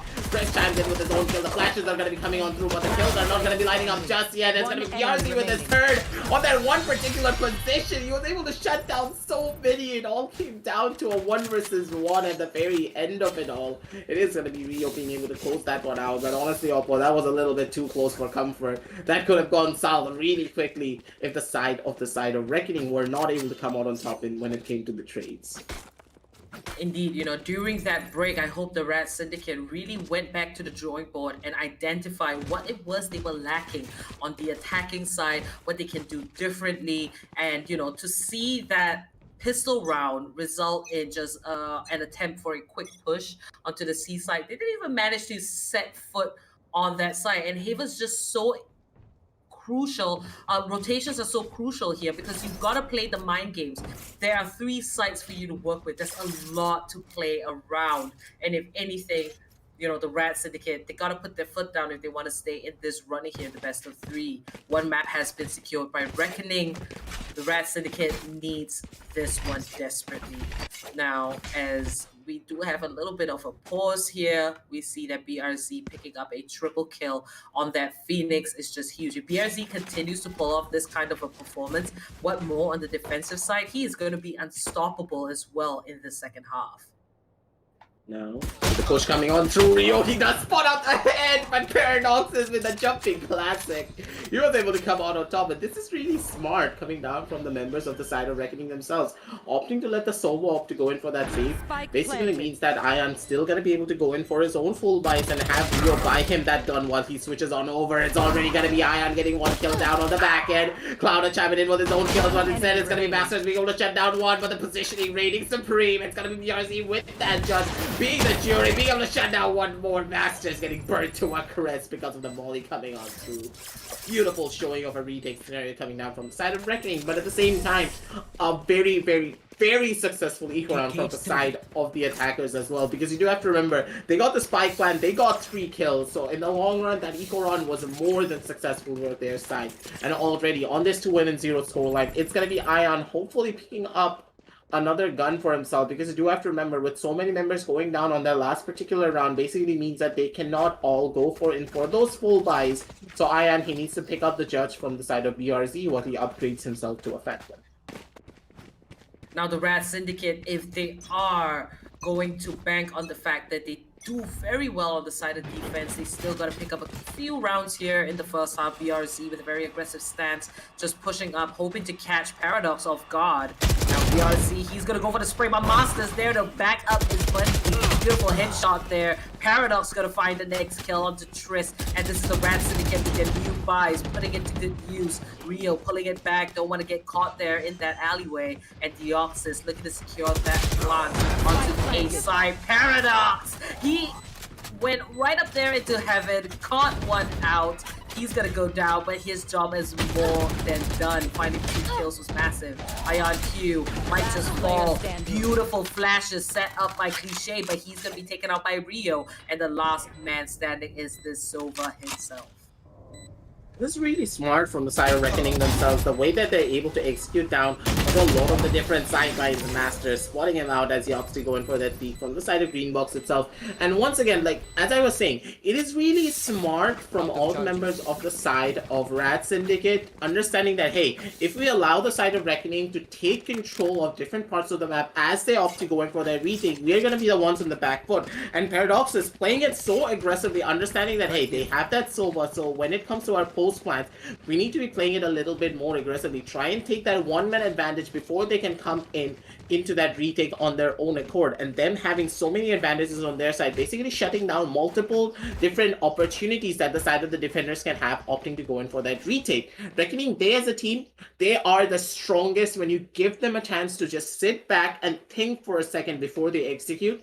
And Rat Syndicate, they're doing beautifully to not allow any of them. They're like, go, go, go. We are aggressive. We're going to be going in for the pushes, and we're going to be using the breach to its fullest potential. And then that last particular round itself, Cliche, he set up Paradoxes beautifully to get those pickups and also take away that round. And here is where, ladies and gentlemen, I'm going to be looking to the side of Reckoning and see what they can do, because now, once again, they're going to be onto this eco. So I do believe that this is going to be another round for the side of Rat Syndicate. But after this matchup is where Ion picks up that operator, but at the same time, Oppo, having that operator against the breach, it's going to be a tall order to get a lot of value out of that one particular gun.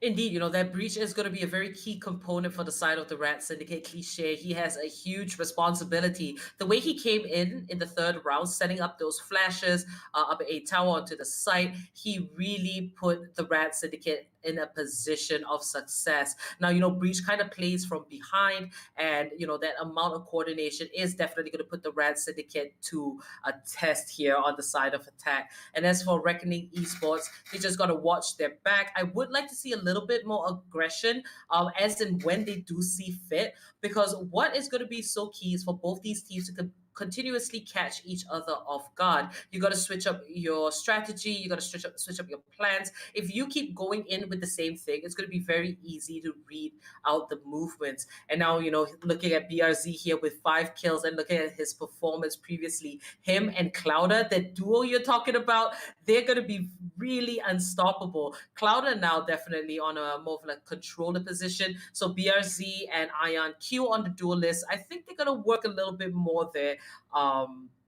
With one another. Now, when you look at the Rad Syndicate, what do you think is the most effective way for them to play out their strategy when it comes to the setups?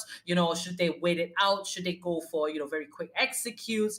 Is it just cliche that they should be relying on for the setup? How important is Deoxys on that Omen going to be? The biggest thing for me in my eyes would be when it comes to this matchup is hoping that Cliche is going to be the one to survive when it comes to this operator matchup.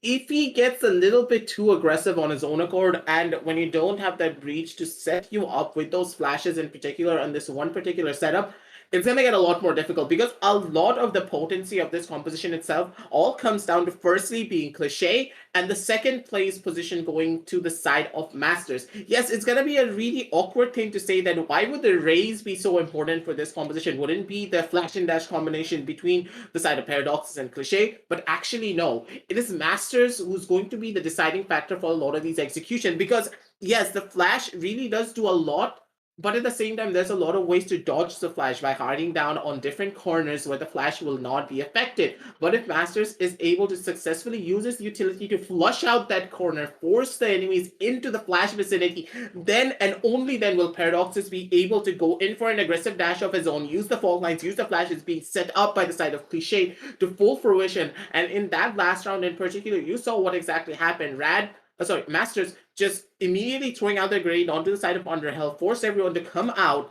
into the waiting crosshair vicinities of Masters and Paradoxes as they set up their crossfires. This is why this composition in particular will really work out, even though they don't have that Sova. You do not need information if you are able to use your utility properly. So it all comes down to the utility usage from the side of Rad Syndicate, but at the same time, with the tried and true tested compositions coming out from the side of Reckoning, they have the strategy, they have the coordination, and they have the experience, most importantly, to come out on top in their engagement. So it's all coming on down to how the side of Rad Syndicate are able to use their abilities, and will the side of Reckoning be able to come out on top because of their experience plays.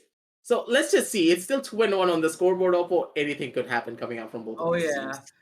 All right, it seems like we do have a little bit of a tech difficulty. We're going to take a short break. Remember, you can grab the best deals on WD Black products at our e-commerce partners. Multitask and game with ease with AMD Ryzen's 5000 series processors. Links are in the description. You might want to check it out. And we'll be back very shortly with the continuation of map number 2 here in this lower bracket of the semifinals.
All right, we are back with the WD Black Cup powered by AMD Ryzen. Let's get this action going. We're moving into the fourth round between Reckoning Esports and the Rad Syndicate. And here we do see both teams very much ready as the barrier phase is going to be lifted. And that is going to be Rio just dishing out that recon bow to get a bit of information. Just anticipating a little bit there from the side of Rad Syndicate, but Relic, he is going to find a kill onto Ion Q. Now playing it slow but systematically is going to be the side of Rad Syndicate being able to find one more pickup from the side of Cliche himself. And already with the push coming on down, but Rio, what are those headshots? What are these shots? Want to get another one, but Deoxys is going to be there to chime on in with a couple of running shots of his own. He's going to be able to shut down the rampage from the side of Rio, and BRZ now down in this 1 versus 3 situation. Not much that he can do, but maybe get one more kill up before he does die out. He does get spotted out by Relic in the back end, and already the push is going to be coming down onto him. Relic, he has his crosshairs straight. He knows exactly where to look to shut him down before he can take a breath. That, ladies and gentlemen, is going to be 2-2 on the scoreboard. And now, with the operator finally coming down from the side of INQ, here is where the real test is about to start. Will Rad Syndicate be able to shut down the dynamic duo of BRZ and INQ? Or will it be them being able to control the entire flow of this matchup? Because here is where the real damage is about to start. Because without that Sova, they're going to have a pretty rough time trying to locate where Ion is going to be at. So it's all down to using their utility to flush him out, find his positioning, and then immediately rotate down onto the other side and see what they can find. IonQ cranking out that operator, and he's gonna hold this angle. A very unlucky member from the side of the Rad Syndicate could potentially walk into his crosshair, but the attackers have a different plan in mind. Out comes the Rolling Thunder from Cliche. It's an attack for the B side. BRZ pushing out from Garage is gonna find Relic, but he's gonna watch his back. That running back does keep him safe. Deoxys comes by, Master and Rio, 1-for-1 trade. But there is a man disadvantage for the side of the Rad Syndicate. They have yet to get that spike planted. IonQ watching from Link, he's gonna pick up Cliche. That Rolling Thunder is gonna be rendered useless if the Rad Syndicate can't pick up this round. RGE IonQ finds his second victim, and Paradox is the last man standing. They just stated before, it's either go big or go home for their side. If they're not able to go up against this operator, if they are not able to flush it out, it's gonna be all but over for them. But it could be Paradox that's being able to shut down one more, but with those knives, he's not gonna be able to find out much. But in the long run, he's gonna be able to get that plant off, get extra 300 credits for his bank. Reckoning. Ooh, Ion, he knows exactly where he is. Gets a wall bang shot onto it. The strong runs are gonna be in. So are the flashes. BRZ, he's not gonna have any of it. Just opts to go in for a walking spray on his own accord, straight to the smoke. Get a shot on his body, take it out. That's gonna be 3-2 on the scoreboard. And once again, as I just stated, it's all down to the ability usages coming down from the side of Rad Syndicate. If they're able to use their abilities to corral Ion into very difficult positions, they're going to be able to win out. If they're not able to use their abilities to get that plant down at the bare minimum and force the side of the retake to come out from the side of Reckoning, they're not going to be able to come out on top in that engagement. And already, with this loss coming on through, it's going to be their second buy round. But here is where the real fun is about to start. Because if they're not able to win out on this, it's going to be another equal for their side. And the snowball effect continues for the side of Reckoning. IonQ with that shot there just left me speechless. You know, sometimes some things that look so impossible and these amazing players are able to do it, you gotta give props to them. Now, back in with the action, the Rad Syndicate here, a round down from Reckoning Esports, but hey, it's still pretty close. It's a great start for both teams.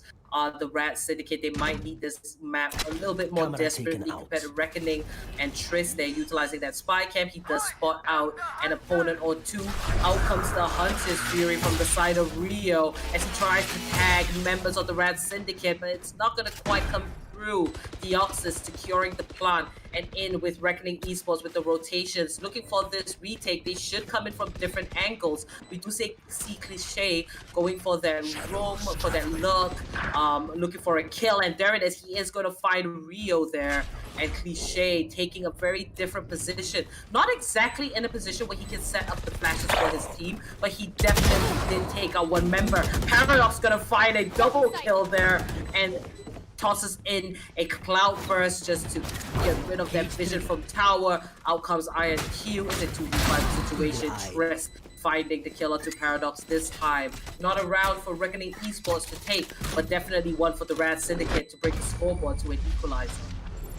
That was such good utility usage coming down from all the members of the side of Rad Syndicate. Being able to come out on top in that engagement all came down to the usage of the flashes and the concussive lines. And as I just stated before, when we went in for that pause, a lot of it came down to Masters being able to corral all of the members off that A side down into those open angles, using those grenades to just force them into the most uncomfortable position that's possible.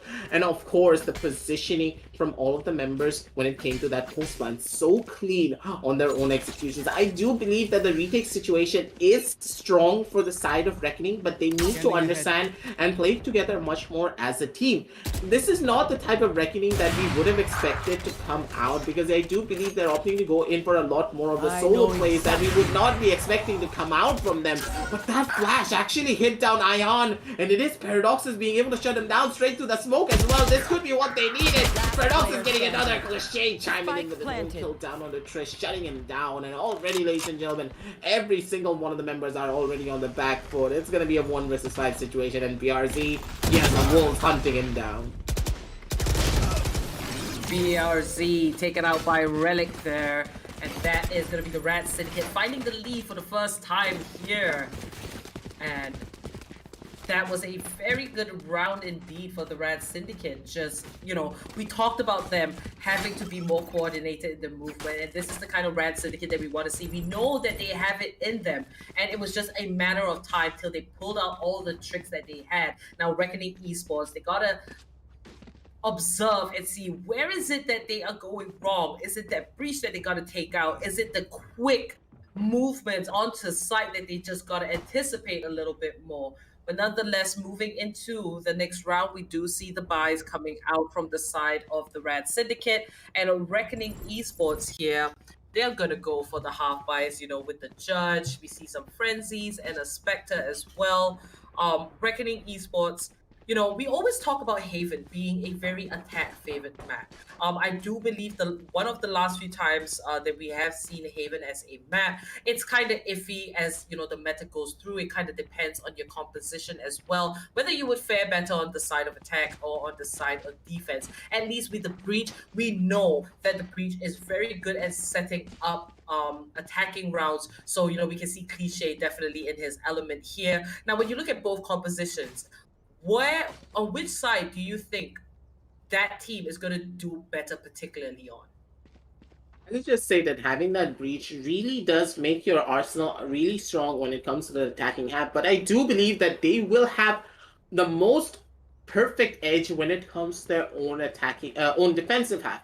Why, you might ask? Because when it comes to the defensive holds, yes, you can hold it down aggressively or you can hold it down defensively. And on this one particular map, you can do both pretty much simultaneously, because having 3 sides basically means that you're going to be playing B most of the time for that retake, because positioning for the retake is a lot more simpler for this one particular side in comparison to any other. So coming out on that C side, you're holding it down defensively, using a lot of the utility from the breach, and maybe you're going to be playing aggressively using both the Jet and the breach on one particular side, or you're going to be holding it down even more semi-aggressively, for example, taking pockets of control, using Radmaster as a perfect tool to use those grenades, use those boom bots to deter any sort of push, make them rotate onto another side. Like, all of these plays are very much possible any of these teams. So I'm really looking to see how Side of Reckoning are going to be playing into their own matchups, because already with these pushes coming on down onto multiple different sides of the map, it's going to be Rad Syndicate taking so much map control away. But BRZ with this Judge,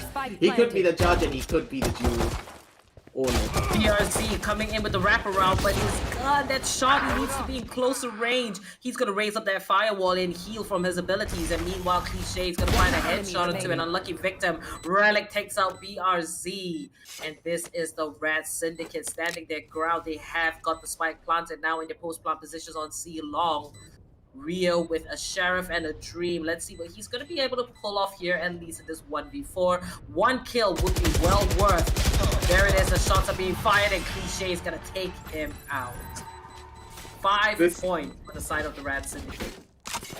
A little bit awkward, I will say. Cliche just opting to go in for that crab walk and got a headshot down onto BRZ. He's probably fuming for that shot, ladies and gentlemen. But still, 3-5 on the scoreboard. Good rounds coming out from both sides. That was an eco, of course, and I do believe that in BRZ, we just had that trigger control and opted to swap out for that classic. He would have been able to come out on top in that engagement, but at the same time, I do believe that Ion, he's actually wanting to go in for an aggressive peek down onto the side of A short, but he needs to be careful because he could be fighting him a bit more than he can chew. The positions are there and the collateral is present. Ion Q with a double kill instantly as the round started. A little bit of bad luck from the side of Rat Syndicate, but good shots coming out from the side of Ion to take us down to a 5 versus 3 situation. Ion Q immediately put 2 members of the Rat Syndicate offline, and now he's gonna find a triple from up there in A tower, just switching up their position, catching members of the Rat Syndicate completely by surprise.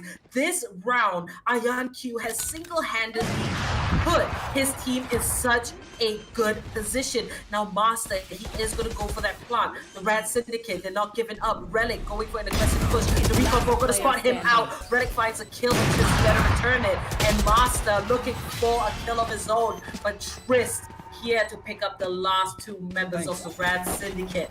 Ion Q is absolutely insane. What was that? 3 kills alone, holding down the A site. And that was actually, you know, one way for the Rat Syndicate to actually kind of realize, like, hey, we've lost 2 members. We should be rotating now. We shouldn't be pushing this. Instead, they continued to push, and it was an easy lockdown for the side of Reckoning Esports. I do believe that I understand what they were trying to do, because you do have to remember, not having those smokes and losing your smokes that early basically means that the heaven side like cannot be smoked off anymore. Nowhere can opt to go in for a couple of their own peaks, and when you don't have that silver, you have nothing to deter them from opting to go in for a heaven pickup of their own. They probably expected the wraparound rotation, so they wanted to play the mind games and not go in for that rotation, but at the same time, it really did not come out through into their style, and it's going to be 4-5 on the scoreboard, and with the push coming in down onto the side of B itself, they're trying to close this one out. The shoulders are going to be raining on it, and that was actually a direct hit, and also Rio straight from the smoke. Rio will get down one more. He's looking for a couple of more of their own accord, but the backup is already there, ladies and gentlemen. The headshots are going to be raining on it. It's going to be BRZ with one, Rio with another, and the position is going to be raining Supreme and Masters. He has his crosshair straight, takes out Cloud almost instantly. Masters now pushing him down from the back on side, maybe getting another one. He does put out the hand. He's gonna be able to take another one. He's able to take his third as well. He's looking for another. I have missed a shot. It's a 1 versus 1 situation, but Masters not gonna be missing his thing. No 4K for Masters, clutching it out for his team in such a beautiful showing of mechanical skill. And the operator pick up the boot. Paradoxes is gonna be happy. Masters is gonna be happy. And the entirety of Rat Syndicate, they take us down to 4-6 on the scoreboard. What a play from Master. This was what we were talking about. We knew that Haven was going to be an extremely high energy and spicy map. And that is because you can see both teams, they have their moments. They're so comfortable on this map. They know the angles. They know what to expect. And it just infinitely makes it harder for each side to try and get a huge lead over. And there it is. Ion Q immediately starting off this round with a pick-off onto Cliche with that operator. Absolutely crazy. One moment we're seeing Reckoning Esports pop it off. Then we see the Rat Syndicate. It is just so much to take in. And there it is, Paradox with a change of position, but IQ is ready. He's waiting for his next victim, and Master's gonna be a little smarter than that. The paint shells does tag him. IQ with the dash just to change up his position. Now watching on the A short, he is gonna set foot back onto A side.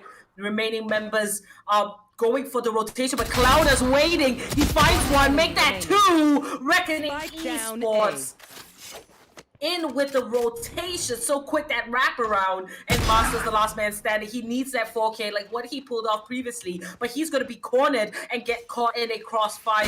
Master in a tough position, and INQ is going to slap a bullet right into his chest, ending that round off with a 3K as Reckoning Esports look to climb their way up on that scoreboard. We're going to head into the last round before the swap. It could be an even scoreline, but here on that instant replay, Reckoning Esports, they definitely controlled that round. Right here.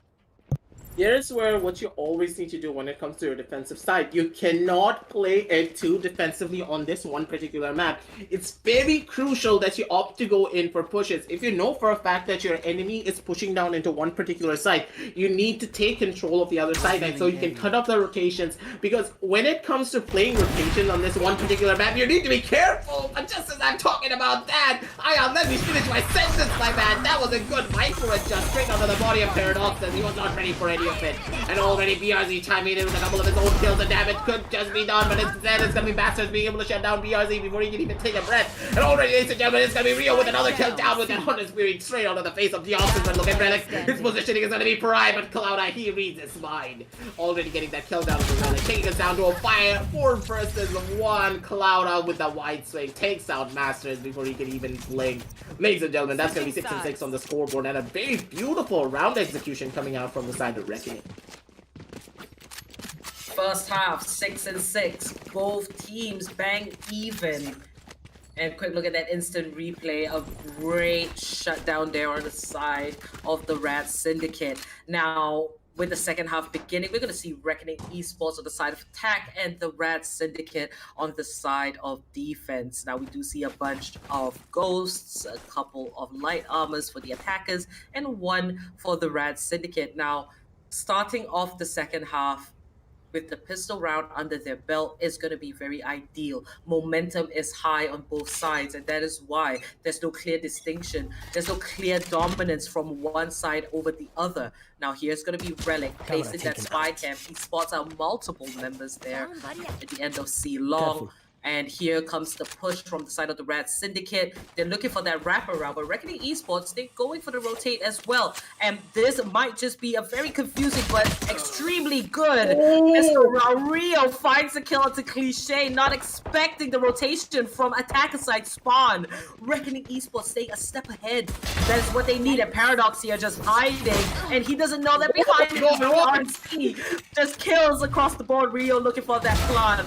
And 3 members left. Man, Syndicate Deoxys with a beautiful headshot. Rio's gonna find a kill of his own. 3v2 situation. Deoxys coming out on top, and it's a 2v2. Now, Ion Q extremely low, 10 HP. BRZ with 68. The Rat Syndicate, they technically have the edge. Going for the defuse. BRZ, he's rushing forward, but Master's gonna take out one with a nade and find BRZ through that dark cover. The first point is gonna go over to the side of the Rat Syndicate. Deoxys, you absolute madlad. What were those shots, my dude? That was just so clean and just so crispy. The crosshair placement, the click timing, and of course the positioning and readjustment. So beautiful from the members of the side of the defense. Rat Syndicate, they are fighting back hard when it comes to their own defensive rounds. And this is what I stated before. You can take aggressive control over a lot of the different sidelines, but at the same time, if the opponent team is able to adapt, you are going to be on the back foot.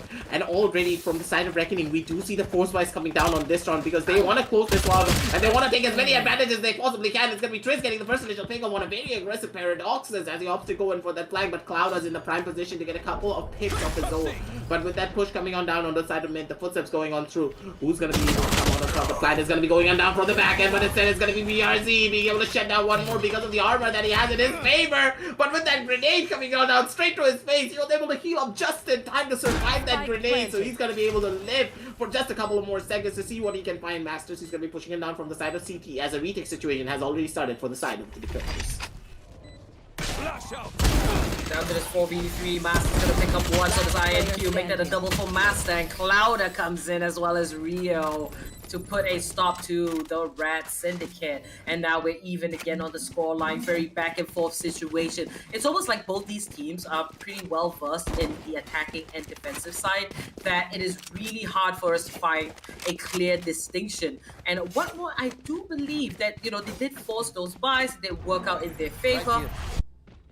And now we're going to move into the next round with Reckoning Esports with a slightly better firepower. The Rat Syndicate, they got some picking up to do, but 16 kills for Master. He is popping off on that raise. Relic just right behind with 10, and on the side of Reckoning, we see 13 kills for Ayan and 12 for both Rio and BRZ. Now BRZ, he's going to make that 13 kills, move himself up that scoreboard as Relic goes down. And Paradox with the Bucky here, trying to use that, make a little bit of a difference. Clouda with the Bulldog finds the kill onto Deoxys with a very good spot there. I do believe he did use his teleportability to get up there. Great bit of strategy. Master here with the Sheriff waiting for an unlucky victim. But the Rat Syndicate with 2 members down. It does look like Reckoning Esports is off to a great start. Already the positioning is prime. Masters, he does spot out one, but the Ion, he doesn't want anything to do with this. He's going to be going into progressive dash, trying to find a couple of kills of his own, but down in this 5 versus 3 situation, it's going to be a pretty rough spot. Ouch, Cliché is going to be beating that shot coming down from the back end, straight to his head as well, through the wall.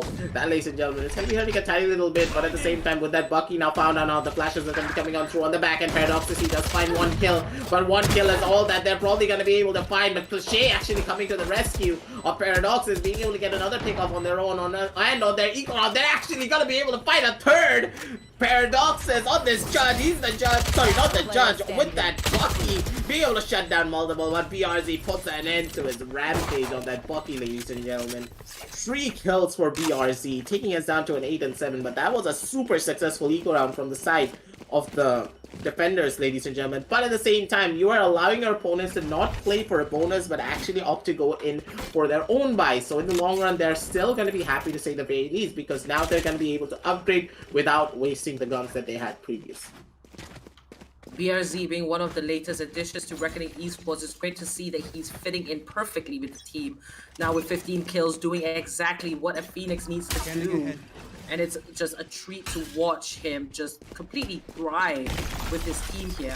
Now with the fault line dished out by Cliché, it does tag a couple of members here. On the side of Reckoning Esports, Rio with the owl drone trying to get a bit of information, just spot out an ability or 2. But this is Reckoning Esports gunning for that A site. And here with BRZ with the run it back, it does keep him safe. Relic shot down to just a kick of health. Iron Q is gonna go down, and Triss finds the kill onto Relic. It's a 4v4, shots are fired, and all of the Rat Syndicate, they're ready to defend the A site. But a very smart move from Reckoning Esports to pull it back and go for a rotation. This is exactly what they need to do. Play it safe, not risky. But Triss, he seems to be caught in a tough spot. And Deoxys looking for blood. Now BRZ here. Meanwhile, Triss still caught in a tough spot here. Patience is key. Does have the spy cam to work with. But, 35 seconds left on the clock. Reckoning Esports, they might want to pick up the pace in the next 10 seconds. And here comes the paranoia, the setup on the C side. Triss finds the killer to Deoxys, and this is just massive. But it seems like Reckoning Esports, they got wind of what is happening. Clouda's gonna take out Paradox. Master finds a kill. So does Cliché, and it's down to the 2v1. Cliché is the last man standing. What he has to do is stop the spike plant, and he's looking for the spike carrier. Rio setting it down, and there comes the Rolling Thunder in perfect time. He might have just negated Reckoning Esports from getting that successful plant. Cliché takes out Triss at the same time. Single-handedly manages to clutch that round for the Rat Syndicate to bring it up to 8 points and an equalizer on the scoreboard. Beautifully played. Cliché, a whole load of responsibilities on his back, and he just showed the competition there. Great decision making. He was quick, he was fast, and he did it for his team. This is why I was always putting the highlight on Cliché. Him on this breach, he's just a driving force for his entire team. That one particular roundup, I do have to say that maybe if Triss just played it a little bit more aggressively, hugging the wall instead of just going on back completely, he would have been able to get that kill and opt to go in for a wide swing of his own, catching the entirety of the breach off guard, so Cliché would not have been on the top foot, but look at the positioning coming out from the side of Ion and Paradoxes. He's playing it aggressively on his own accord, and this one particular matchup is going to be super important for them. If Paradoxes is not able to get this pickup, this could be all but over for the side of the defenders, but Paradox is slowly making his way up. This is really smart from him. He's probably going to be able to get 1 kill at the bare minimum. Spots out a lot of information as well from the back end, but the push coming down onto the side of Window Cloud, BRZ, sorry. He needs to be careful, otherwise he's going to be fighting a bullet, but instead it's going to be Paradox is trying to chase down onto his right hand side. The timing not in his favor, and already it is going to be a 1-for-1 trade from both sides. It's going to be 4 versus 4 on the map already, ladies and gentlemen, with the positioning still prime for the side of Reckoning. Great bit of strategy there. Clouder utilizing from the shadows to just scout out the A site. He might just come to the attack very quickly with Master. Spots one out. And I do believe that Cliche, he's right under there. He's going to take out Clouder, and that's not a good look for the side of Reckoning Esports. Now it's a 4v3, and Relic's going to take out Ion Q. Make that a double for Relic. The Rat Syndicate holding it down on the side of defense. The Yoxis will find the last kill, and that is going to be 9 points for the defenders themselves. Wow, what a game here, Aggressive. What a game, you know. I did like the strategy that Reckoning Esports was doing. You know, they tried to pull the attention over to the other side of the map, use Clouder from the shadows, but they didn't quite execute that correctly. I felt that Clouder was just a little bit too impatient, you know, removing himself from that tower position. Felt that, you know, he could definitely look for 1 or 2 kills, catch, you know, the defense off guard. But hey, pressure is high. Everything is significantly more difficult to play around, and this is going to be BRC here with the judge dropping in the curveball. He's looking for that opening kill, and the trap wire is going to spot him out. Relic's up there in the tower, and he's going to take out BRC. Beautifully done by Relic with all his trap plays. Cliche, he gets caught by Iron Q. A dagger goes right into his head. This might just be a thrifty round for the side of Reckoning Esports, and Paradox is going to take out Iron Q. It's down to a 3v3. No guns in their favor, and with the Cypher's hat now going on off. Every single one of the members of the Cypher defenders, they know exactly what they're looking for, but at the same time, Paradox says the obstacle is for an aggressive peek of his own. Look at Radmasters! He comes in from the back end, being able to shut down 2. The Hunter's Fury was used, but the aggressive positioning from the side of the members of the Rat Syndicate were able to come out on top, and this is why you need to make sure you have someone holding down the flanks. When it comes to the attacking side, I was hoping that Trist would be the one to go in for that lurk, cut off the rotation, because constantly over and over and over again we do see these aggressive peaks coming on down from the back end of the side of Rat Syndicate, basically shutting down so many of the different angles that they could have held. But like, initially, what did we see previously when it came to the attacking rounds of the side of Rat Syndicate? They were constantly opting to go in for a couple of their own rotation plays, while Relic was the one opting to go for those lurking play styles, trying to get pickoffs, so one by one onto the other side of the map itself. Here, once again, I'm really hoping that Tristy understands is that, hey, constantly the side of Rat Syndicate, they are opting to go in for these flanks. Maybe I could be the difference maker and just lurk on my own accord, get a couple of kills of my own, and then shut down that lurk, because if that lurk is still present, you have a constant thorn on your sides, because immediately he could be peeking out of anywhere, taking down multiple members. And in this one particular round, Masters, he played it beautifully, being able to take aggressive control down here from the side of Spawn itself. Rotations were cut off, the execution was not proper. So now down on this 8 and 10, the side of Reckoning, they need to understand this and come back even stronger, because otherwise it's going to be all but over for them. Indeed, you know, and, you know, when you look at the Rat Syndicate, I feel that they are playing extremely well, given the circumstance that, hey, you know, they're coming back into this tournament, they've got a roster revamp, they're looking as sharp as ever, and taking up a team like Reckoning Esports, who has a track record of placing very high in a lot of the tournaments here in the Valorant competitive scene. So, you know, the Rat Syndicate now with the 2-round lead over Reckoning Esports, they gotta hold on to that. They need map 2 to stay in this best of 3, and this is ultimately their last chance because it is the lower bracket here in the semifinals. Why don't you guys let us know which teams you are supporting down in chat? It's going to be extremely great, and it's just a bit of a tactical pause here. We should be back with the action very soon. But, you know, Master with 19 kills, you know, you're just talking about Master. He is going crazy. Paradox there with 14. It's good to see that, you know, in regards of the contributions through KDA, it's a little bit more spread out from the side of the Rat Syndicate. It means that everyone's putting an equal amount of effort. They know everybody's on the same page, and that is ultimately what you want to see from these teams. And on the side of Reckoning Esports, falling short here, if they don't pick it up as quick as possible, if they don't close this out, it could spell trouble, because Rat Syndicate, they're not gonna back down from a fight. They're gonna fight to the very end, and it will take them anything from a comeback. But now, with that push coming in down onto the side of C-Long, a lot of information being given away, but smart plays from all the members of the side of Reckoning. They're making so much noise onto every single one of these sides. They want to try and spread them out as much as they possibly can, with all the members now holding it down from the back end of A itself. They need to be a little bit more careful though. And Relic, I really like this camera positioning and his own positioning.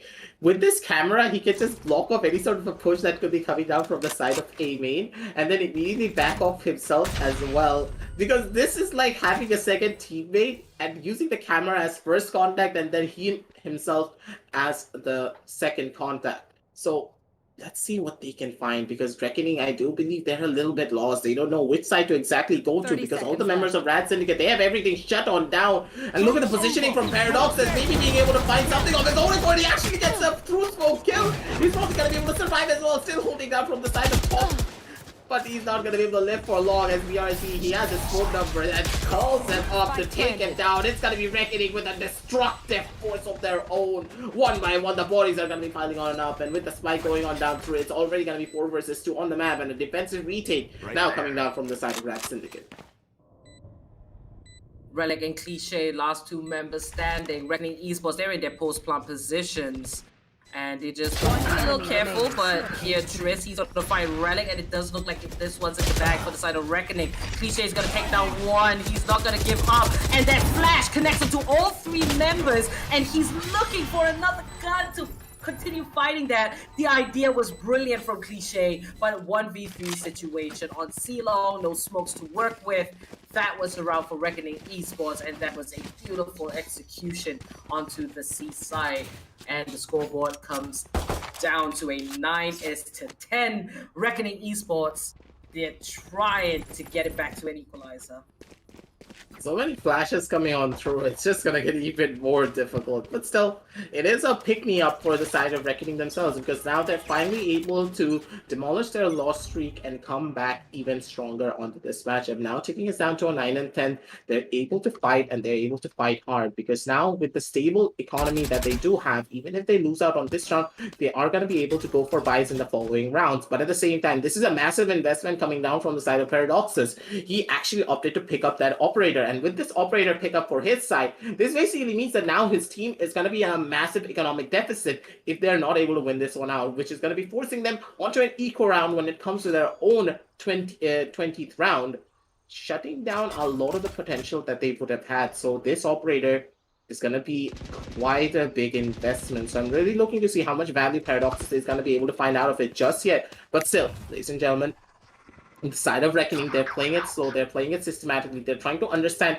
where all the positionings are for the side of the defenders. But look at Relic, he's going to be playing it aggressively, maybe he's going to be able to get that skill, and yes, he's going to be able to find it a little bit too early with a push coming down from the back end. Relic with a double, BRZ chiming in with one, Triss being able to get another trade of his own, and the positioning has been found out, ladies and gentlemen. It is going to be the side of the defenders on the winning end. 2 versus 3 on the map. The rotations are going to be coming down on the A side, and this kill is going to be so crucial. The Paradox is going to be present. He does get 1 kill. He's looking for 1 more, but he's not going to be able to find it. Instead, it's going to be Triss being able to shut down 1. Now down in this 1 versus 2 situation with the spike going on through. Who's going to be able to take it all away? Will it be the side of Triss, or will it be the side of Rad Syndicate? Planted the spike.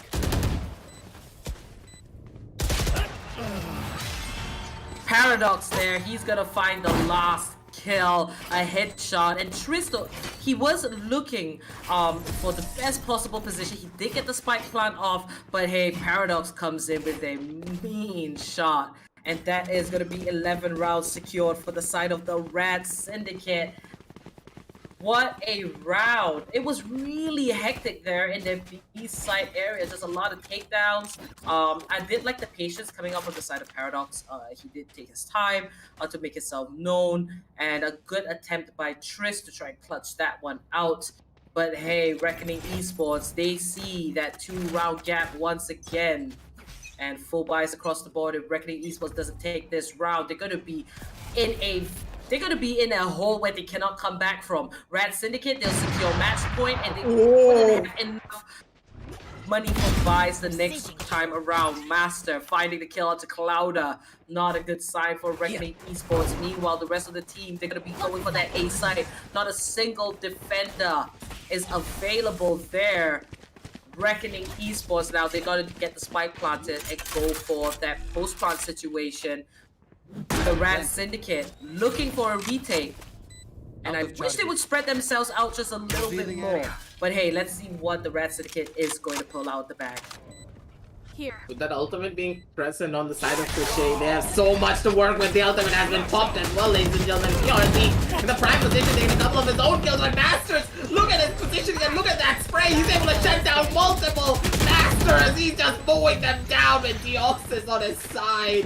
One by one, the bodies just keep piling on up over and over again. Ladies and gentlemen, that is going to be such a beautiful showing of skill and a flawless round indeed from the side of the defenders. Them being able to find so much value out of that one Rolling Thunder, and of course, such a beautiful push with those flashes for the side of Masters. One by one, the bodies just piled on up, and that, ladies and gentlemen, is going to be match point now for the side of Rat Syndicate. And as you just stated before, that was the last buy run for the side of Reckoning. If they're not able to win this one out, this is going to be all but over for them, with the side of Rat Syndicate now coming out on top. Them having that operator and them having this gun advantage. It all comes down to strategy. If Reckoning, they win out on the strategic aspect, they still do have a fighting chance to move on forward. The Rat Syndicate. They are so close to securing map 2. We knew that they were hungry for this fight, and that's going to be Clouda from the shadows taking position up in a tower. BRZ on site, Rio securing the plant, and now it is time for the Rat Syndicate to come in, and Biox is here with a very aggressive move from the shadows, but he's going to lose his life to Rio. And now Cliche, Relic here looking for the right opportunity. Clouda, Ion Q, attackers in their post-pop position, but they're going to watch their back. Paradox is going to find a killer to BRZ, and now it's an even playing field. Mind you, one member of Reckoning Esports, that's going to be Clouda, who isn't exactly very happy. Another 1-for-1 trade. It's a 3v3 situation. Triss spotting out Relic. Relic's going to come out on top, and it might just be over for Reckoning Esports. Relic is going for the defuse. Rio with the shotgun. Oh my goodness, it picks up Relic now with the Hunter's Fury. He's going to find a triple kill, and the spike goes boom. What a round for Reckoning Esports. They're going to pick up double digits on the board, but hey, they've got 2 more consecutive rounds to win if they want to take it to overtime. What a comeback. This is just nuts. Talk about a goosebump moment. I really like the way Rio played that ending there with the shock dart lineups, with the Hunter's Fury. That requires so much composure and knowledge as well. It was absolutely great. Now on the scoreboard, BRZ with 20 kills, Master with 22. And we see Paradox with 18 as well as Rio with 17. Now the Rat Syndicate is still 1 step away from securing map 2, and Reckoning Esports, they're hanging by a thread. They still do have a chance to take us down on the match overtime itself if they play their cards properly, with the push coming down from the side of PRZ as well, with so much damage being already done. Every corner has been checked. Masters getting spotted out on the back end, but the running back clone is just about to end up. A little bit of information has been found out though. A lot of the members are going to be holding down aggressively down from the different sides of the site, but at the same time, look at the positioning coming out from the side of Relic. Relic has so much information of his own accord, and he is aggressively holding down from the side of A-Long, but they do need to be careful, because now walking into the process vicinity of Relic, this is going to be Rio, but Relic, I do think he fell asleep a tiny little bit, and he just got caught off. Clouda getting caught out of position as well under the back, and that's going to be a 1-for-1 trade, because with the spokes going on through, BRZ says, get on the spike already, man. We need to hold out this defense. That's not really a lot of time left, and Fenders are going to be pushing on in. Master, he gets 1 kill, gets traded out immediately. It's going to be 3 versus 2 situation already, with Cliche getting another pick off from the side of Heaven. Not having those smokes are going to be detrimental, but Triss chiming in with his own kill, and now Triss down with only 21 HP to work with. Could be the thing to clutch this one out. It plays his cards right, but Cliche with the free fire is able to shut him down, and that, ladies and gentlemen, is going to be the side of Rat Syndicate being able to take us down to a 10 and 13 on the scoreboard, and take us down to a 1-1 set as they go into map number 3. Time to go home. Scrape these bugs off. It is Cliche for me, coming up huge in map number 2. What a way to end off. It was really down to the wire. This 1v1, Triss with only 21 HP. Oh, that was just unfortunate there for Reckoning Esports, but the Rat Syndicate was such an amazing comeback. Indeed, another very close map. 13 is to 10, the exact same scoreline that we saw in map number 1. So, we're going to head into that WD Black match highlights and talk a little bit more about what went down in map number 2 here in this best of 3 in the lower bracket of the semifinals. So, as you know, map 1 was secured by Reckoning Esports, and now map 2 secured by the Rat Syndicate. Both these teams at a very equal skill level. Both maps ending off 13 is to 10. We saw so many back and forth situations. We saw comebacks. We saw flashy plays. This map number 2 in particular was extremely explosive. We saw quadra kills, we saw triple kills, we saw insane flicks from Paradox and Ion Q on the operator. Both teams, it's really down to the line on which team is more consistent, which team can pull off better attacking rounds. There was one instance where the Rat Syndicate pulled off an amazing retake, starting off with the Rolling Thunder, Cliche setting up those flashes. He indeed was the MVP for me because so many of his setups translated into very good wins and advantageous moves for his team. What are your afterthoughts here, Aggressive? Just as you just stated, Cliche, he's the true alpha when it comes to that breach. Every single time, just showing his dominance on that one particular character. And you cannot judge a breach by his skills. You can judge the breach by the setups he gives. And every single time he threw out a flash, you can guarantee that one kill was going to be coming on through. Let it be Masters, let it be Paradoxus. And I do have to give a lot of the spotlight towards the side of Masters himself. Once again, like before the matchup even started, I stated before that it is not going to be the Jet who decides this match. It is going to be Masters on that race. And whenever you pick up this race in this particular map of Haven, I always say that I don't like this pickup primarily because you need that flash. But now that you do have that breach in your arsenal, basically making that race even more deadly on this one particular map, just because that now the race, she does not have to entry. She's going to be the secondary entry, playing off of the contact being made by Paradoxus, and he played that beautifully, getting kill after kill, setting up everything for his team to go in for a perfect execution of their own, taking it down to this 13 and 10. They played it beautifully, but at the same time, coming out from the side of Reckoning, I would have expected a little bit more team play and coordination. Normally, what we do expect from Reckoning is them always opting to go in for these perfect executions, playing together as a unit. But on this particular match itself, it felt as though they were playing for a lot more for themselves, playing it solo instead of opting to go in together as a complete unit. And hopefully they understand that and come back even stronger in map number 3. All right, congratulations once again here to the Rat Syndicate for picking up map number 2. We're going to head into map 3, and that will be the decider map here in this best of 3 in the lower bracket of the semifinals. This is the WD Black Cup you're watching, powered by AMD Ryzen. So before we go for the preparation, remember, grab the best deals on WD Black products at our e-commerce partners. Multitask and game with ease with AMD Ryzen's 5000 series processors. Links are in the description. Check it out. Treat yourself because you're worth it. Remember to like and subscribe. Hit that bell icon so you get notifications whenever we are live. The competition is getting spicier and spicier as we are approaching the end very soon. So without further ado, we're going to prepare for map number 3. Remember, do stick around. We'll be back very shortly with the Rat Syndicate going up against Reckoning Esports.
And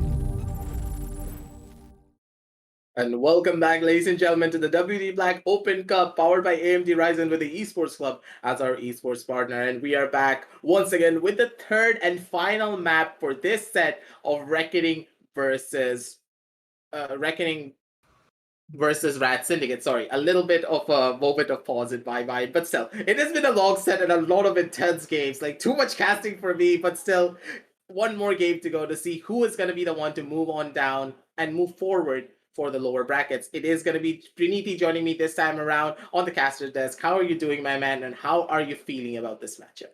I'm feeling pretty solid because we've seen Rad Syndicate before and they were like popping off almost every match, right? They were able to get so many good kills and Paradox on that AWP is just crazy. So against a Reckoning, I honestly want to see how this is going on. I didn't get to cast this yet, so I'm looking forward to it. And let's move into the map video screen and see where we're going to be headed off for the third and final map for this set. And I do believe that it is going to be the map of Split. And here is where the real fun is about to start, because both of these teams, they don't really have the best track record when it comes to this one particular map. But at the same time, we have seen on this last map what Cliché can do on that breach. And I'm really excited to see what he brings down to the table onto this particular matchup, because if that breach is potent on Haven itself, and now moving on to the map of Split, it's just going to get even more better. Yeah, and honestly, Cliché on that breach is something I really enjoy, especially with the combination of Paradox on that breach as well, where they can just dash in and go for the kills. Right, I think this should possibly be a mirror. Oh, if not, there's going to be the Cypher Killjoy yet again, the difference that most teams go for. But honestly, speaking about Cliché and Paradox, I think they have one of the best chemistries on the breach as well as the Jet plays, because I've seen them on a map of us. And it was so solid. So today on the map of Split, can they do the same? Now, on Split itself, I really do believe that it all comes down to the execution of the Sentinels as well as the potential of the Flash and Dash combination. So once again, I'm really going to be focusing a lot more. In the previous matchup, I was focusing on Masters because he opted to go in for that raise on that map of Haven, because you normally will rely on the Raze with the Jet being the first one to take a lot of the entries. But on this particular map, with the sidelines being a lot more shorter, the Jet can use the dash in a much more of an aggressive way to take advantageous controls of different parts of the map as the breach flashes and the concussive lines are going to be coming on through. But at the same time, you're going to be looking at the Sentinel players, especially the Killjoy, because I do believe that Killjoy, when it comes to the map of Split itself, is a lot more potent and a lot more stronger in comparison to the Cypher, because with those nanoswarms, with the alarm bots, and with the turret, you can just set up so much more in comparison to the Cypher, who is a lot more one-dimensional in the way he plays this one particular map. So let us see what happens in the locker run and how these teams are going to be executing down, because it all will come down to who plays the Flash and Dash combination even better.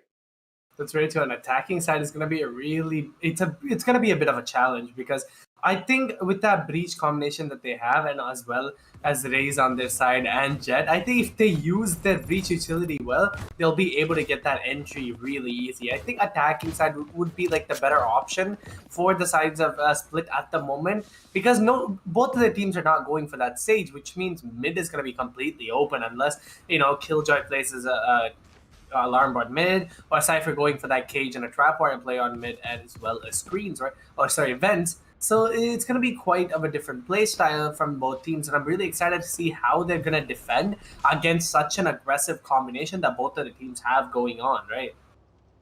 At the same time, I did not notice this previously, but actually Deoxys going onto the Brimstone, this is going to be quite an interesting pickup, because now there's a difference in the smoker agents as well. I personally do love the Brimstone on this particular map, because now you can play down from the side of Vents itself or play down from the side of B Heaven and then completely be able to smoke down both onto the side of B main and also onto the side of A, because with the recent buffs coming out to Brim, basically making his smoke range a lot more higher, he can play both of these sides properly. But at the same time, it will all come on down to the executions, because when it comes to the attacking side, in my personal opinion, it's gonna give a massive advantage towards the side of Paradoxes, because having that stim beacon on you as you go in for the aggressive dash with your teammate basically just makes you a lawnmower and a paper shredder at that point. Pull out a phantom in your hand as well, and you don't even need to think about headshots. Just aim at the body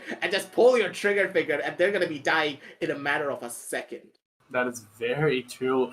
And right now, let's go back to the Cypher Killjoy decision, okay? Right now, the Rad using that Cypher, do you think it's the best move? Because they do have a Jet on the opposite team. That means they can just easily dash in and get the entry into the site. I don't think Cypher should be a valid choice on this map, especially when the opposite team does go for that Jet play. And right now, I think they have a tiny bit of lead, Reckoning, because of that Killjoy play. You can't dash through a Killjoy's alarm, but you still be able to get caught out and your position will be revealed. But a Trapwire, I don't know. Like, I think it's not going to stop you as much. That is for sure. And coming on back, like we always talk about why the Killjoy is stronger. And as you just stated, with the Cypher, it's a little bit more easier when it comes to the attacking side, because with Cypher, you have a little bit more leeway when it comes to lurking a lot more in comparison to the Killjoy, because with the Killjoy, you're playing much more together with your team because you want to set them up with the turrets, with the nanoswarms. It makes your attacking side a little bit more easier if you're going in for full-blown side executions, but if you're playing for much more of the rotation playstyle, Cypher caters to you more. So I do believe that Rat Syndicate as a team, they would have been a better fit for that Killjoy, because once again, they love to go in for fast side executions. That is how aggressive they actually are. But here I do believe that Relic, he is going to be on his most comfortable pick on that Cypher, trying to do what he can. But already with the push coming on down from the back end, look at the positioning from all the members of the side of Rat Syndicate. They want to go down and break into the side of B itself. And with the Nanoswarm coming on through, it's going to be holding down the push for just a little while longer. But the flashes are going to be coming on in, and the push has started onto the B side. Yeah, and B side is going to be completely clear at the moment. The plan is to go down as Relic picks up 2 for himself, and BRZ is just going to get that trade right back. But still, Rat's starting off with that lead in their hands at the moment. And Reckoning starting that lead, and Paradox says no and goes for that 2 kills and getting the kills on his own right now, just going off and getting those 25 HP. Can he get that kill on the guys that's going to be there? And just holy shit! Starting the match off already so confident, going for that knife kill. Wow, you can see how comfortable he is on that breach, right? He's just cocky, and Rad already starting it that cocky of the rounds. Like, whoa, what's going on? That is where the real damage is going to be done already. And as you just say that having that overconfidence to just go in for that knife like that straight onto the face of Masters, granted that Masters, he was really, sorry, not Masters, sorry. Granted that the BRZ was really low in that scenario, doesn't mean that you have to go in for a knife on that man. You're going to be hurting his feelings if you're not careful. But just as I stated before on that last previous matchup, that it is going to be Paradox's opting to go in for the flash dash with the Steam Beacon on him as he opts to go in for that dash, because with that Phantom he can just shut down so many people. He can play his cards probably. And now with the second round Phantom bite, he does need to be a little bit careful though, because if he does go down, he's going to be giving the defenders a lot of leeway to work with. And with the aggressive push now coming on down from the back end of the side of screens, the smokes are lasting for so long that the side of the defenders, they don't know where to turn. But with the flash in hand and the Molotovs coming on through as well, they're delaying the push for so long. Ladies and gentlemen, this could be all but over for the side of the defenders. They cannot even opt to go in for the retake in time, really. Yeah, and already pushes are happening. Relic holding down that A main pretty well, getting those kills on Rio at the moment, and possibly going for another and getting that kill on the Jet. Oh, wow, the round is just ending fast. Relic picking up 3 for himself, and Deoxys the 2 onto that backstab kills.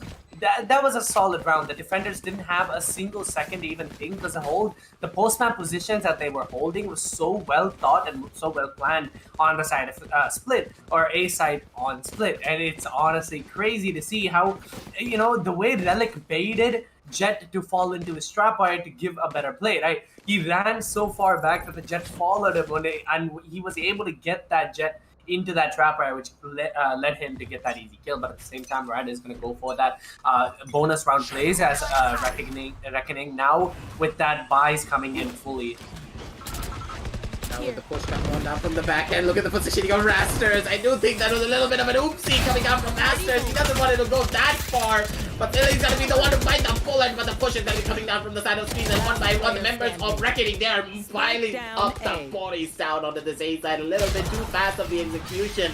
and you need to be careful. You cannot execute down onto the same side over and over again, especially against the likes of Reckoning, because they're going to be the one to shut you down before you can even think about executing down properly when they do have those guns. And here is where the gun advantage really came down into full fruition. They were able to understand that, hey, that the side of Rat Syndicate, they're opting to go in for these plays over and over again down onto the side of A, going in for the flash and dash, but the flash and dash is always not going to be working if you're not able to execute down onto the side properly. Yes, Paradoxus was able to take good control over the side of Heaven, but side control was not established, and that is where they were on the back foot, and with another push coming on down from the back, and a good dodge from the side of Rio, but Rio still not going to be able to get that kill. Already a first member going on down for the side of the defenders. Instead, it's going to be Rat Syndicate with the man advantage, now moving on forward on the side. And there it is, already picking up all those kills by themselves at the moment. Rad, Paradox as well as Master securing almost 3 kills by themselves, and there it is. Paradox going for another kill and gets that kill onto the Jet. A twin kill coming in from the side of Rad at the moment. One player is going to be left alone, possibly going for that exit frags and Deoxys. You know, we might see another knife kill, but no, I think Clouda is going to be holding that off angle. Possibly Deoxys is going to go down, and he definitely... Nope. Thank you, Clouda Master. A little bit of trigger discipline from the sides of Clouda right there. Getting those 2 kills and 3 players left alive, and you know, he can't give more kills at the moment. And there it is. Getting that kill out of Paradox. 2v1 situation. Can he make the clutch happen? The flash is going to be out. Getting that more damage. Can he make the clutch happen? The flash is going to be out. And the halfway bomb is going to be done at the moment. He's going to be holding a Cliche, going for that jiggle peek and getting that headshot done. 4 kills on it. What, you should not be doing that. You should not give 4 kills to a player that's alone. And all of the players are going for 1-by-1 peaks, so it's not supposed to happen.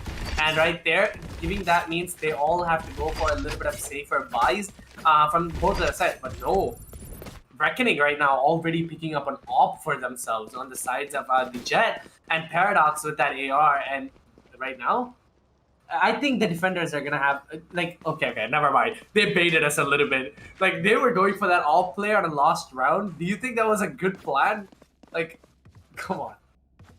Yeah, off on that last round, I kind of understand what they were trying to do, but at the same time, they should be opting to go in for that safer, much more safer buys in the following round and try and snowball their effect as fast as they possibly can. Because now, down in this 1-3 scoreline, even if they lose out on this round, it's still going to be a 1-4. You're still going to be able to take it to a 2-4 if you play your cards properly when it comes to your full buy round. Because you do have to remember, if they save here, they're going to be able to get enough money to go in for their buy on the second round and also have enough money to go in for a buy in the following consecutive rounds as well. This is why this save is super important, and they need to try and do as much damage as possible towards the side of the economy of the side of Rat Syndicate, because you do have to remember, even though they were able to win out on a lot of the rounds that they were able to have, the money is not going to be happy at all when it comes to the side of Rat Syndicate. A lot of their members still being forced on to buy a couple of Bulldogs.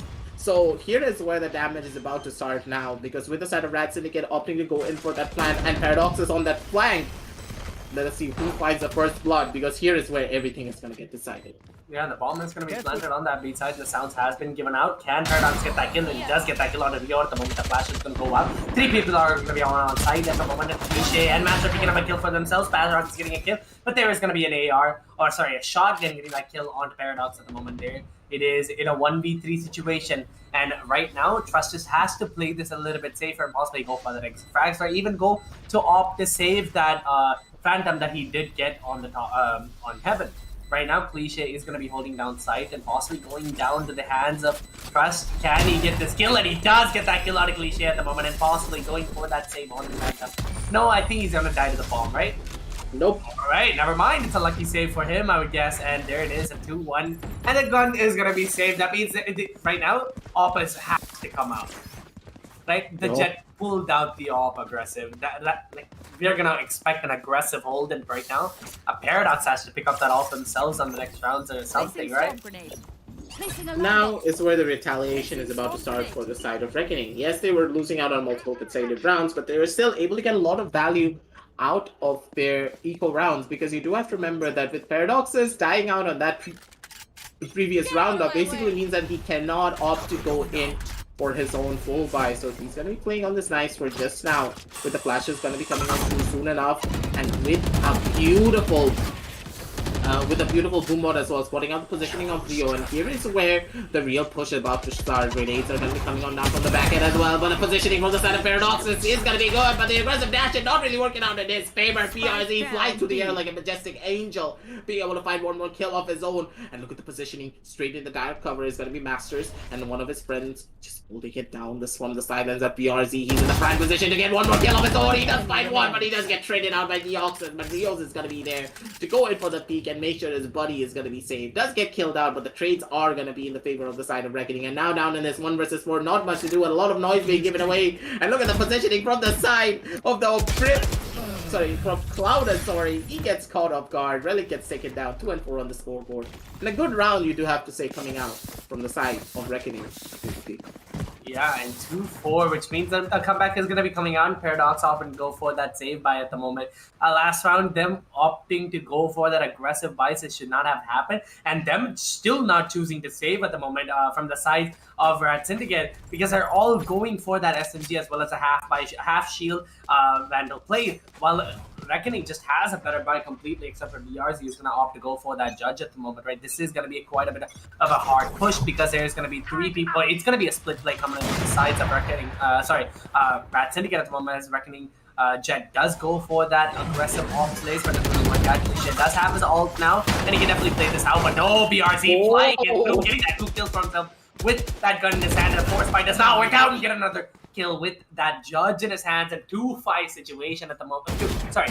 2v5 situation at the moment. Can they secure another round? Master is going to be on that flank, getting a kill on the BRZ, and that means there is going to be that judge down in a 4v2 situation. Can that clutch possibly happen from the sides of Rat Syndicate? No noise has been given out yet from the side of A, but the rotations are going to come out from the sides of Reckoning at the moment. There is going to be one player holding down CT and another player holding down screens and possibly playing for that audio queue as much as possible. The bomb is going to be on the A main, and this is all about who can play the better mind games and who can play a different rotation type playstyle.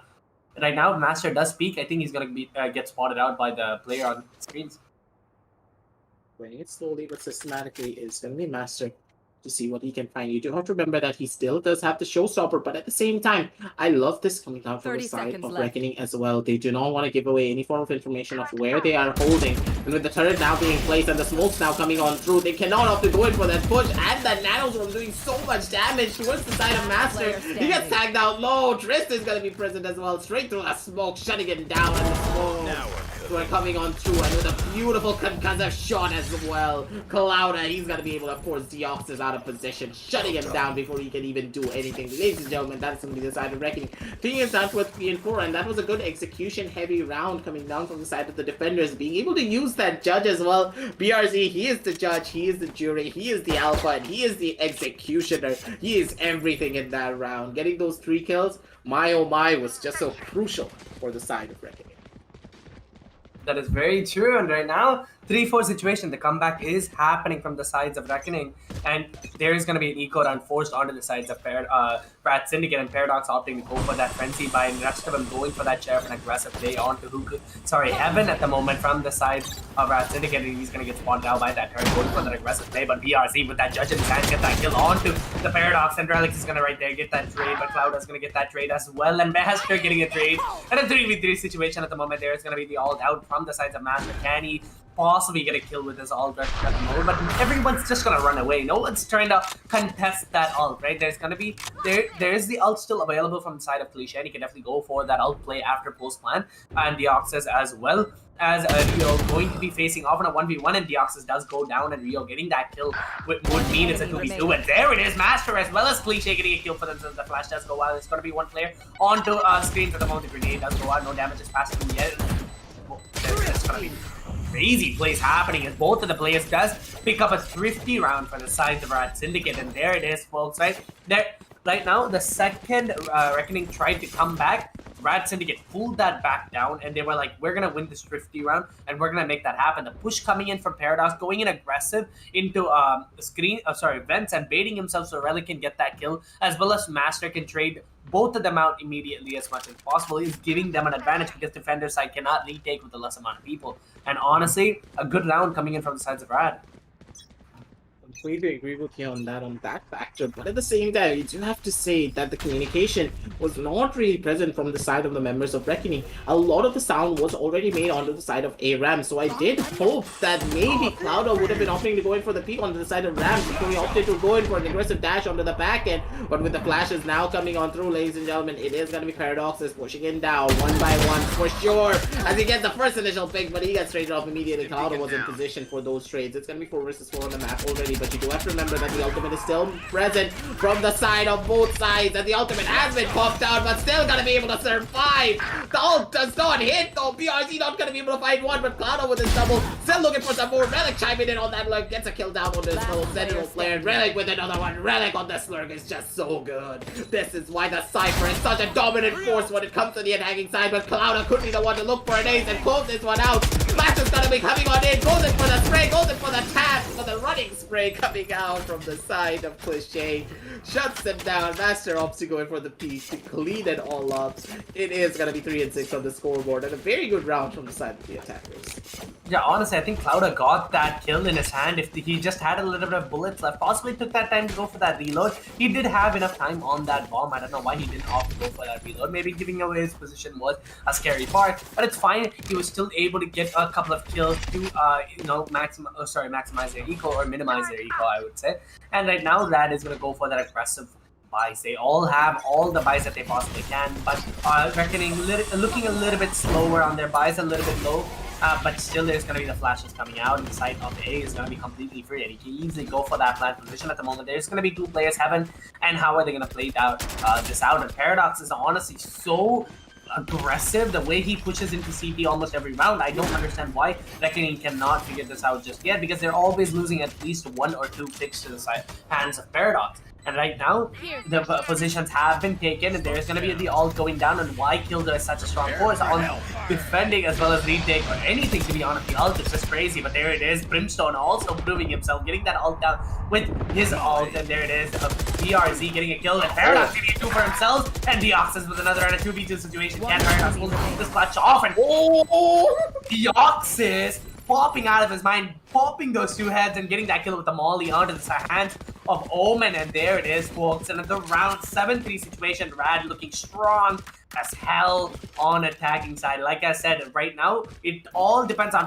who can use that breach jet combo better, and Paradox just proving himself right now so good on that attacking, just rushing in and honestly playing it like a deathmatch, if you ask me. That is for sure, but that was such a beautiful execution coming down as well from the side of Deoxys.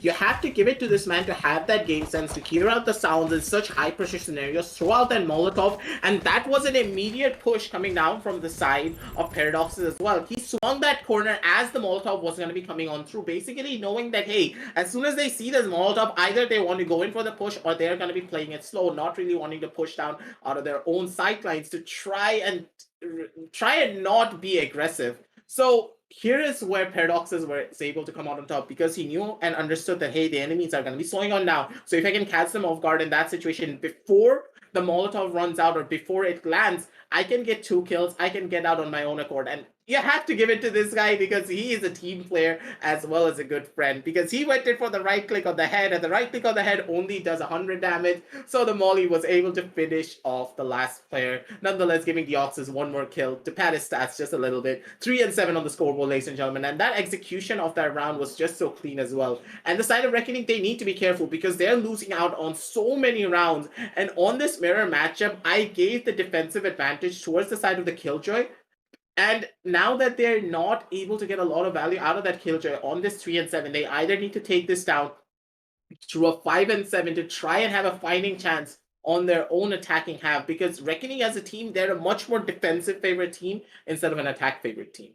Yeah, and honestly, I don't understand why Killjoy is not switching positions from like B side to A side. He's just playing B side, which is kind of like predictable, right? You need to switch it up a little bit to understand what, or to compromise and to adapt to what the other team is doing, because if there is going to be a fake push happening, you need to be able to have that early information, and I don't think Reckoning is really going for that early information at the moment, as they're just going for that aggressive plays and possibly losing that the first pick almost every round. And right now, the way Paradox is playing, they need to have at least one on the backstab or one holding down any aggressive pushes coming onto CT. And 3-7 means Reckoning has to put a step back and really play this out. They need to think about what they can do because they do not want to go down to like a 10-3. They need to play a very safe. No. They're playing slow and systematically, but instead it's gonna be Rio getting the first initial bullet from the side of Paradox as another bullet has been found. Diox is chiming into the lone kill. Sprays are gonna be coming on through all over the place, but still it's gonna be the Rats Syndicate being able to come out on top. So many kills and so many bodies piling on up onto this B side already. 3-7 on the scoreboard, making it a 3-8. Moving on forward, Ion trying to get in for a couple of his own shot. Cliché, he wants to go in for that knife, but Ion is like, not today, my man, not today. Good work. But Paradoxus is gonna be there to shut down Ion immediately. Knife out, he says, but it's fine. And Dante, 3-8 on the scoreboard, ladies and gentlemen. And that's gonna be a really good round from the side of the attackers. They have the confidence, they have the momentum in their side to keep on fighting and keep on moving forward. Take it down to 9-3 to end off the first half. Honestly, I think they definitely got that, right? They have that momentum like you were talking about before, and just so far I've seen the aggressive plays coming in, and before I can open my eyes, there are so many picks going down the map. And the way they're playing so aggressively with that combat stim and going in for that aggressive plays, and just honestly, Paradox, no stopping him. And Cloud getting that first kills mean Brad Syndicate is finally going to be down on that first pick at the moment in a 4v5 situation. Can Paradox pull that round back? He does get that trade, but there it is. The Killjoy playing on the A side, and Cloud getting a trade for himself, and Relic being on that backstab. Can he get that kill onto the breach? But no, Cloud is going to go down in the hand, but there it is. Rust is getting that kill on the Paradox as well. Honestly, 4-8, not a bad situation to start this half with. And we talked about this. 4-8 is like one of the magic numbers that you want to do a comeback. And right now, Reckoning having that in their hands, can they pull off the comeback? I think they what Brad did the last round was a tiny bit of a mistake because they didn't really clear site properly. I think Paradox was way too aggressive. I think he should have waited a little bit more, maybe help his team clear out the site, then go in. But there was a player on site who just took them out instantly because there was no trades happening back and forth. And to start off the round, the Reckoning cannot afford to lose this, or it's going to be pretty tough on their hand. I give it to Paradoxes though, like in that round itself, he was able to play it aggressively, and as you just stated, he was able to push up, get one kill, but at the same time, maybe if he went onto the side of screens, he could have gotten one kill onto Triss, help set up that side, but still, it's just, you can't always expect that. Normally when it's the 4 versus 2 situation down onto the side, you would expect your teammates to be able to trade it out and come out on top in that engagement, but still, no harm, no foul, taking us down to an 8-3, making it a little bit more even on their side, but with the flashes coming on through from the back, and who's going to be able to come out on top? It is going to be BRZ, but these flashes are making the screens white for the side of the attackers, ladies and gentlemen. So much damage has already been done as well, but look at the positioning from the side of Relix. Relix, he knows exactly where they're gonna be at, but Relix is not gonna be able to find that kill down under Rio. Rio takes down Relic, and already so many bodies have been piled up, ladies and gentlemen, but still a lot of damage has been done, so this is very much possible for the side of the retake to come in stronger as the spike is about to go down onto this A site itself. 22 HP on BRZ, holding an offense, but Paradox going in for that aggressive play, getting that kill onto BRZ, but Cloud is going to secure that backstab kill at the moment, and Rio getting that kill for himself in a 1v4 situation, and Reckoning pulling off the round, and possibly it is going to be an impossible ask from the side of Cliché. He does have that HP in the round at the same time. It's a 4v1, and it's a pistol round, so it's going to be kind of impossible to pull off that clutch, but at the same time, there is going to be, they're going to have that advantage right now. Because I think Reckoning started off that round pretty hard and pretty strong with their attacking positions on mid. So right now, how can they make that clutch happen? They can definitely make this comeback happen because the score is possibly going to go on that 6-8. Unless, Rad says something like, oh no, you're not going, and pulls off an all classic round somehow against a bunch of SMGs. That is going to be something crazy I want to expect, but at the same time, I think Reckoning has this round in the bag, and if they do, it's going to give them a little bit of head start to go into the next rounds. That's for sure, but at the same time, I would have expected the side of Reckoning to opt to go in for a little bit more of an aggressive play under this particular matchup. But I understand they want to play it slow, and PRZ once again with that judge. He is just being the jury for this matchup, ladies and gentlemen. And Rio on the back end, he's able to shut down 2 as they push on down in, but instead it's going to be Cliche having the better shotgun, it seems, with that shorty, being able to pick out that judge for himself. But already, if you know for a fact that there's a judge on the B side, it's going to be a fast rotation down onto the A side itself. And Cliche, once again, trying to find out something. Maybe he gets this kill. He's going to be able to find it, shutting him down straight up with that judge. He's going to be able to get a Spectre for himself. Trying to get a couple of more kill spots out ahead of Ion. Swaps out back to that judge once again. Waits to see if any of the members wants to push him. But pretty sure all the members on the side of Reckoning, they understand that, hey, maybe we don't want to fight this judge. Maybe we just want to survive to try and save our guns to play for a bonus.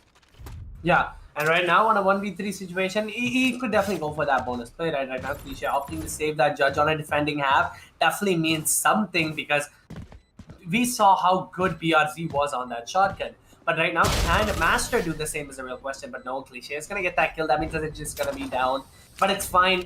6-8 is a solid start for Reckoning. But Rad Syndicate, can they pull it back? Because this is a round for Rad Syndicate to be able to prove themselves as a little bit more of a aggressive team on that defending half. Because right now, as defending players, it is going to be quite hard. Because I feel with that composition that they have on both of the sides, attacking was the easier play. And honestly, from what I saw from Rad, I still think that. So can Reckoning pull that rounds back? That is a real question. And right now, Rad is going to be opting to go for that split play and a possible stack on a mid B. And right now, Paradox holding that heaven positions as well. There's not going to be any jet dashes coming in yet, as all players are going to opt to go for that side plant. And I'm a little missed satchel play coming in from the side, but right there, already the jet getting that kill out of Relics at the moment side is going to be clear for the sides of RNG to get that plant done. RGE, my bad. And there it is. And right now, Rio's just holding that backstab and Cliche. Because that shotgun is going to be down and Cliche. Sorry, Paradox going for that aggressive kill, getting that kill out of the backstab layer. 2 people are going to be sighted behind the blue box. Or right now, the sprays are going down. Paradox can get 2 kills for himself through that box. And there it is, folks. And the round does possibly go to the sides of what the hell just happened? Wow, Paradox making that play happen. A true headshot through the wall and getting that classic to finish off the round. Honestly, he's just in shock as he types in WTF. Honestly, what a round from the sides of Paradox. And let's speak about more about this, right? Right now, Paradox is looking very aggressive and he can definitely make the plays that he's doing happen. And leading the board with 21 kills on his side is honestly crazy, as his teammates are Cliche is on 9 kills. That means he's solo carrying the team. And it's just honestly aggressive. Just crazy plays are coming in. And right now, there's going to be a pause going out as probably discussing some strats and stuff. There is a little bit of technical difficulties as well as on our side. And let's see how this goes on right now. RG, okay? They have to play this a little bit more different. And as we discussed before, attacking side is like pretty much all you can do on a split is just go for that aggressive plays on split, because with that help of the breach you can clear out half of the sites as well as the help of the race to clear out half of the corners with that grenade as well as the boom bot. Site's completely yours. Don't you think, aggressive? That was such a smart play from all their members as well, because you have to give it to Paradoxes, him having that game sense to go in for that lineup kill, and also for the side of Deoxys once again to molly off that elbow angle, basically allowed for so much of a defensive retake potential coming out from them, and this was really smart. Rad Syndicate being able to take this round off for their side is going to be really crucial for them as well, because now they're going to be forcing the side of Reckoning to opt to go for very unfavorable buys, because already you can see with these 2 Spectres coming on through, this could be kind of a detrimental factor, but just as I say it is going to be INQ and Triz being able to get couple of their own kills on their sidelines, take the advantage for their end, as the attackers are now looking to close this round up as fast as they possibly can. But at the same time, you do have to remember that Cliche, he does have his ultimate available, and with this ultimate, he could be shutting down any sort of a hope that the side of the attackers can have to go in for a couple of their own plays. Flashes are going to be coming on in, but it's going to be a fast rotation down onto this A side, and with everyone running on down through Cliche, he needs to be getting into position immediately, because that Rolling Thunder either needs to come out early with the peaks coming on through after executing down onto the side, or it needs to be opted to use for the retake instead. Yeah, and right now it's Relics just gonna use that play off the strap wire. It's getting that kill on The Jet means it's going to be quite a bit of start, and BRZ with that Spectre getting that kill out of Cliche. There's going to be a 2v4 at the moment. Can Relic, as well as the other player, Deoxys pull this round off for themselves. 2 smokes are going to be left in the hands of the player, and can Deoxys get that kill, and he's going to get that kill on the backstab, and it means it's a 2v3 situation at the moment. Can he make the clutch happen as Deoxys going to go for that peek, and there it is, Relic going down with that aggressive plays, and Cloud getting the kill out of Deoxys as a peek from Heaven does come out in a 7-9 situation, and there it is. Paradox is still, like, how is he leading this much aggressive? 21 kills as the second player is at 10 from his side of the team. Like, what is going on with this guy? He's just popping off. Like, what? Honestly speaking,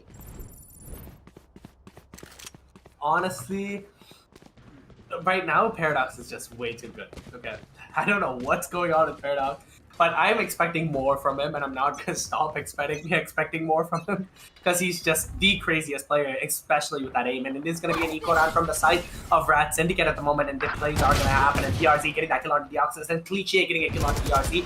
Trades are constantly happening as Master going to be holding down 66 HP as Rio gets that kill on Relic. As the A side execute is gonna happen, Paradox with that ult in his hands going to play for that A push at the moment. And how is a retake start gonna happen? The bomb plant is gonna possibly happen if Paradox doesn't go for that aggressive peek. And if he does, I think he should be able to get a kill or two. Paradox he needs to be careful of, because pretty sure he has his full number. He calls him up and he takes him down almost immediately. Not going to be able to find much value out of that Blaze Storm, and already Cliche, he's looking down behind him. The dash does come on down from the side of Rams itself, but he was afraid of the backstab. Rio being able to get the synergy for himself, get that singularity Sheriff on his hand, and get those extra 10% headshot for his side. That's going to be 8 and 9 on the scoreboard already, ladies and gentlemen.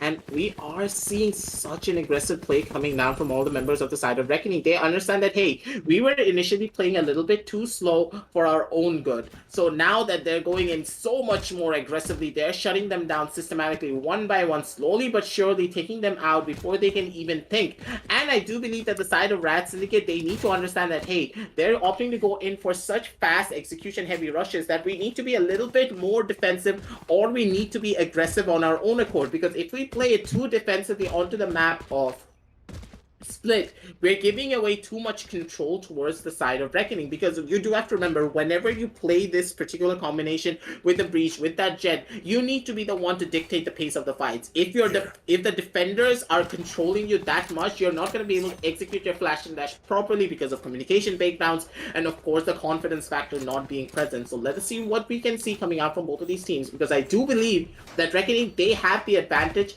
if they're able to constantly keep the side of Rat Syndicate guessing of what they will do next. Yeah, and honestly, that's exactly what right now RGE is doing. They're constantly keeping them on an edge, right? They're constantly keeping Rad like, they don't basically tell them where they are. They're making sounds and doing for their rotations is what's happening.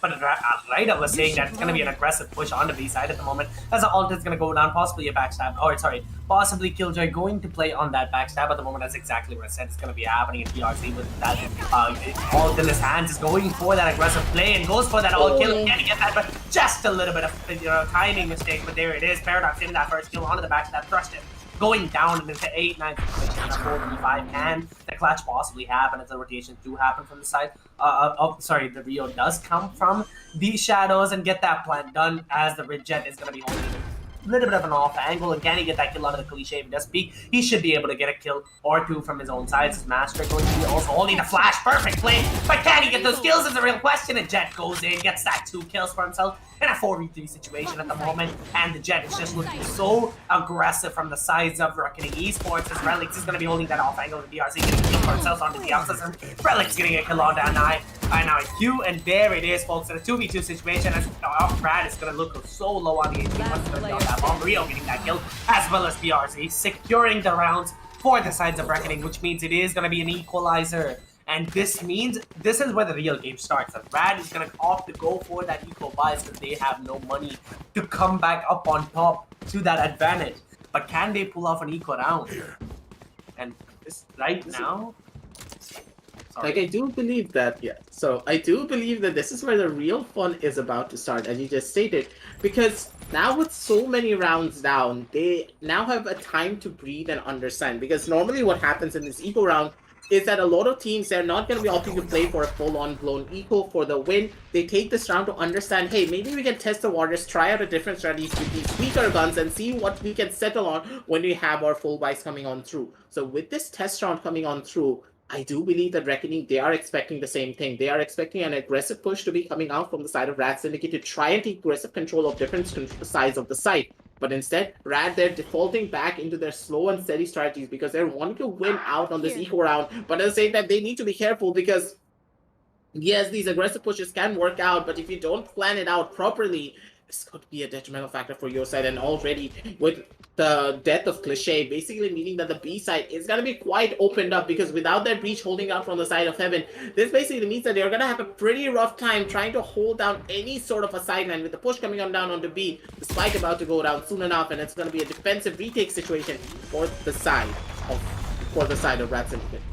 And there it is, and the Ox is getting that one tap on the BRZ, which means the gun is going to go down, and the ult is going to be in his hands, and the bomb is going to possibly go down. And can he get that ult kill at the moment? Is onto the jet, but the bomb does go down. The ult is going to be a little bit delayed and possibly go for that retake players. He can possibly ult the sights up back, and he could definitely go in for that aggressive players. All the players are just going to be holding down very slow in a 4v4 situation at the moment. If Masters with that sheriff in his hands, and no guns are going to be out on the side of Rad Syndicate at the moment. It's Cloud getting that first kill on the relic, which means but side is going to be there. It's Paradox with that gun in his hand right now. Master with that going for that kill. Paradox get that kill onto the jet, and there it is. Master with that play in his hand, and the ult is going to go down. Possibly him off that gun at the moment, and there it is. Cloud and Leo picking up a kill for themselves, and a round secured. That means it is going to be the advantage for the sides of Reckoning Esports, and pulling out that insane comeback from 8-4 to 10-9 is crazy. Augie, right now, this is like, they're pulling off that insane plays happening. They're making everything work. Honestly, these guys are outsmarting Rad every time. This is what the Reckoning's experience brings down to the table. They are so experienced together as a team that they are able to understand what the side of Reckoning are trying to do. And once again, this is the problem of having a Brimstone in your composition as well. Because with Brimstone, normally what you would expect is much more systematic play. It is a very one-dimensional playstyle in comparison to what the Omen can bring with the Paranoias, with the teleports, and with the smokes being able to go for cross maps. And I'm really giving Rio the benefit of the doubt, because on that last round in particular, you saw Rio just go in for a massive flank onto the side of get pushed down on the side of Heaven, be able to get multiple frags of his own on his own right. Him being able to go on for that flank, give so much support down from a different sideline is only something that Omen can do, because with the Omen, you can just place those smokes pretty much anywhere you want from pretty much the other side of the map as well. You can play on your own rights. You don't have to worry about what your team is thinking or what your team is doing if you are able to win out on those gunfights. You're playing that round beautifully, but now it's gonna be the real test of skill. This is gonna be the last firearm for their side, with the ultimates getting popped as well. Master spots out Trent and sends a rocket straight into his dome. Ladies and gentlemen, that is gonna be 4 versus 4 on the map. But Ion, he has an aggressive position down here from the side of B Heaven, with the push coming on down from the side of Fence. Now all the members of the side of Reckoning opting to go down onto this piece. Ace. 30 seconds left. Right now, Rad is also making their way on the A side, which means they can definitely catch a player or two off guard at the moment. As one player is going to be on the side of A, and Relic's getting that kill on the field at the moment. And which means it's the 4v3 situation as Reoxys getting a kill and Relic's getting a kill for themselves, which means it's a 1-4 and 14 seconds left. Ion is going to be left on the backstab, possibly not expecting it out, but there it is, getting that kill on the Master, which means he does get that one pick for himself in a 1v3 situation. It's 4 seconds left on the clock, definitely not going to happen, but the round is going to go on to the side, which means that they equalize again, and Bradson get pulling off their round, as this is going to be one of their last 5 rounds if they did lose it, and it was going to be very hard to go for that comeback play. But Reckoning making that happen, Radson again making that happen against Reckoning, which is just, what is going on? Honestly, I'm losing my mind. Why is these two teams so good against each other? And Rad Syndicate is so good on that back foot. They're always good when they're losing for some reason. The second they're losing, they bring up that, they bring the flow, and they come back and they make everything happen, which is what exactly that is doing today, and it's showing us why they're one of the best teams, right? They are able to get that thrifty rounds no matter what, and they're able to get that aggressive rounds as the opposite team does make a different approach. It seems as though they're playing it slow, but they're playing it smart. But with the spam coming on through, this could be what they need to shut everything down.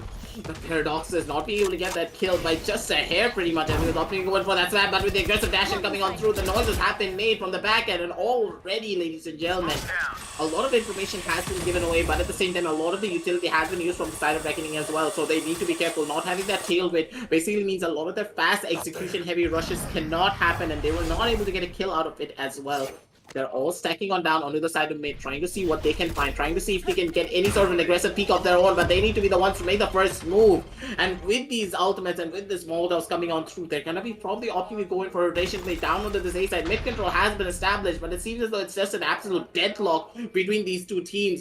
And Reckoning, they don't know where to turn. They're trying to go on back towards this A rotation angle, but look at Paradox as he actually holds it down from the back end of Sewers. He's gonna be able to take down one. Such a beautiful play, and with the smoker going on down for the side of Reckoning, they're on the back foot. They don't have anywhere to run. They don't have anywhere to go. There it is, another trade's happening. Can Master get this kill, gets a kill, and there it is, another one for himself. His last player is going to be on that backstab in a 3v1 situation, which means it is possibly going in the hands of Cliche, right? That holding down his trust is just going for that aggressive play. Honestly, just giving up, I would say, because it just ran in there onto the hands of Cliche. And right now, from looking at what I am looking at the moment, Rad Syndicate is making the comeback happen from themselves, at least in this half, because they were losing pretty bad, and now they're finally understood what Reckoning is doing. That it's honestly, both of the teams are just outsmarting each other. Right now, if Reckoning does loses, it's going to be pretty hard for them to make that comeback happen, because it is going to be 12, and they're going to be forced on that semi-buys, because they don't have enough money to be able to afford the better guns as well as full shield. And right now, going for that aggressive A rush as one Relic is going to be holding down on the A side. He's going to be caught out, going for that all play, and he cannot get a trade, but there it is. Paradox getting a kill for himself, and Cloud trading him out immediately. Giox is going to be holding down that screen angle at the moment. If it's smoke that's clear, should be able to get that kill onto the Jet, but there it is. Master with that boom bonding stance, what they was going to be holding down, which is going to be real on the hands of A main. There's going to be no push happening just yet, and they're going to be holding down much as possible in a 3v4 situation, which means they have to play a little bit more careful. And the Molly is going to go out, possibly getting catching out Anais, but no, the Molly just missing out a little bit. No HP going down for the side of the Jet. No, other stuff happening. Deox is going for the aggressive play, but flashes disappear before he can land the headshot. Cliche dropping down, getting that kill, and another player is going to be behind that wall, getting that kill on the kill down. One player is going to be left in the round, possibly going in the hands of Rat Syndicate. Can he make that happen? 6 bullets left, 1v1 situation. The bomb is going to be in no time, and going with an aggressive play, and there it is! Clouda making it happen! Oh my God! Clouda made it happen! And there it is, another equalizer, and Clouda, bro, what the hell is he doing? What in the world was that play where he just ran around the blue thing, giving no play time? This is just, what explain to me, Augie, what's going on here? Here's where the real fun of this happened. This play is a lot of luck and a lot of skill at the same time, because you could see that Clouda, he was confused of where Masters was, and Masters was confused for the fact of where Clouda was. Clouda actually opted to go in for the wraparound play, expecting that, hey, maybe he pushed out on the side of elbow because of the footsteps coming on through in that initial matchup. That was just so smart, you do have to say, because honestly speaking, it's just absolutely incredible. Both of the players played it beautifully, but at the very end of it was Clouda just having that tiny bit of extra luck in his favor to come out on top in that engagement. But Cliche, he needs to be careful. He could just get caught out, but good timing from him to back him up. And he's actually going to be able to get that kill down on the PRC. Masters gets another one down onto another. Masters with his second. Oh my God, Mike, Rat Syndicate, they're coming out on top. And look at Ion, straight through that smoke with those knives. He's going to be able to slice up Cliche, but still Deox is alive, gets another kill down on the Cloud, and the spike has been denied, picks up the gun for himself, and gets a good well-placed headshot on Ion's head, taking him out. And that's gonna be 11 and 12 match point, ladies and gentlemen, for the side of Rat Syndicate. They're on the top foot, they have the money to work with, and they are the ones who can dictate the pace of this entire matchup if they play their cards right. But at the same time, we cannot count Reckoning out. Overtime very much possible for either one of their sidelines to come on through. So let us see what Reckoning can do to bring it down to overtime, because you do have to remember that their tournament life is on the line right here and right now. Yeah, and if they do go down, because Reckoning has to play this a little bit smarter, they're going to be forced to play on that little bit of a safer bias, especially on an attacking side. It's going to be hard. Master going for an aggressive play, but missing is almost securing that out for his team. He's going to have not happen, but there it is. The ult is gonna go. Sorry, the shotgun is gonna go out from the sides of Master. That's BRZ and getting Master getting that kill, which means the rotations are gonna happen from the sides of Seward. But there is gonna be the ball still holding down on the hand of the breach at the moment. Clouda holding that bomb down in Seward. And there it is, rotation to happen. All the players are going to be spotted out. Paradox getting two for himself, getting another. Getting a 3K for himself. And it's safe to say that Syndicate has the match in their hands. The 5v1 situation. Clouda goes down. And there it is, folks. Syndicate making it happen. Good job, honestly. Paradox dropping that 30 bomb. What a play. Making it happen, man, for his team. Syndicate moving on to the next round, as Reckoning just gonna have a hard time going home. This is where the real damage has already been done, but you have to give it to Paradox. This guy with 30 kills, 30 bomb on the Jet itself for his side. He played absolutely out of his mind. But ladies and gentlemen, we had a long 3 games with both of the teams going neck and neck against one another. So let's go into the Western Digital Black match highlights and talk a little bit more about the matchup. And you can see what happened in the previous matchups as well. And here is where I'm going to break it down of what exactly the side of Syndicate did to go up against the juggernauts known as Reckoning. It all came down to the consistency and the different levels of play that you could expect.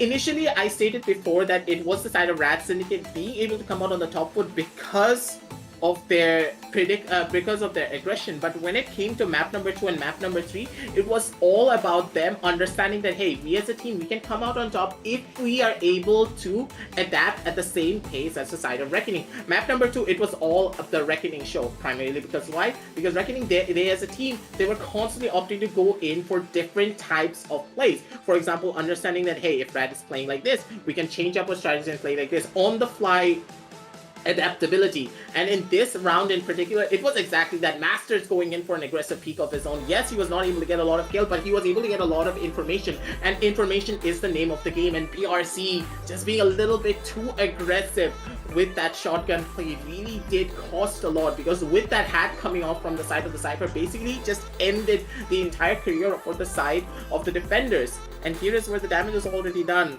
and it was the side of Syndicate being able to pull it all out and come out on top in that engagement. So Prinity, what do you think that the side of Syndicate did right in comparison to the side of Reckoning?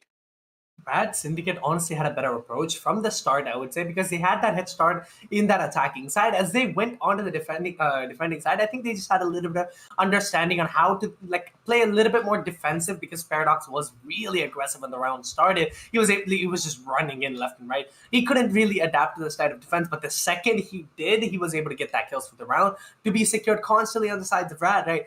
But at the same time, I think what Reckoning did was play not a very good strat at the moment, because there was on constant repetitions, I would say, right? They honestly, BRZ opting to go for that shotgun could have been a nice play if executed with a flash or a Omen smoke or something along those lines. And right now, it's just not going to be one of the best situations. But I think that is it for you guys, folks, today. We will be back for another match later today, and this is the WD Black Open Cup powered by AMD Ryzen. And there is going to be links for you guys in the description, so please check out and buy a couple of items if you want to. And we'll be back soon with another map and with another game.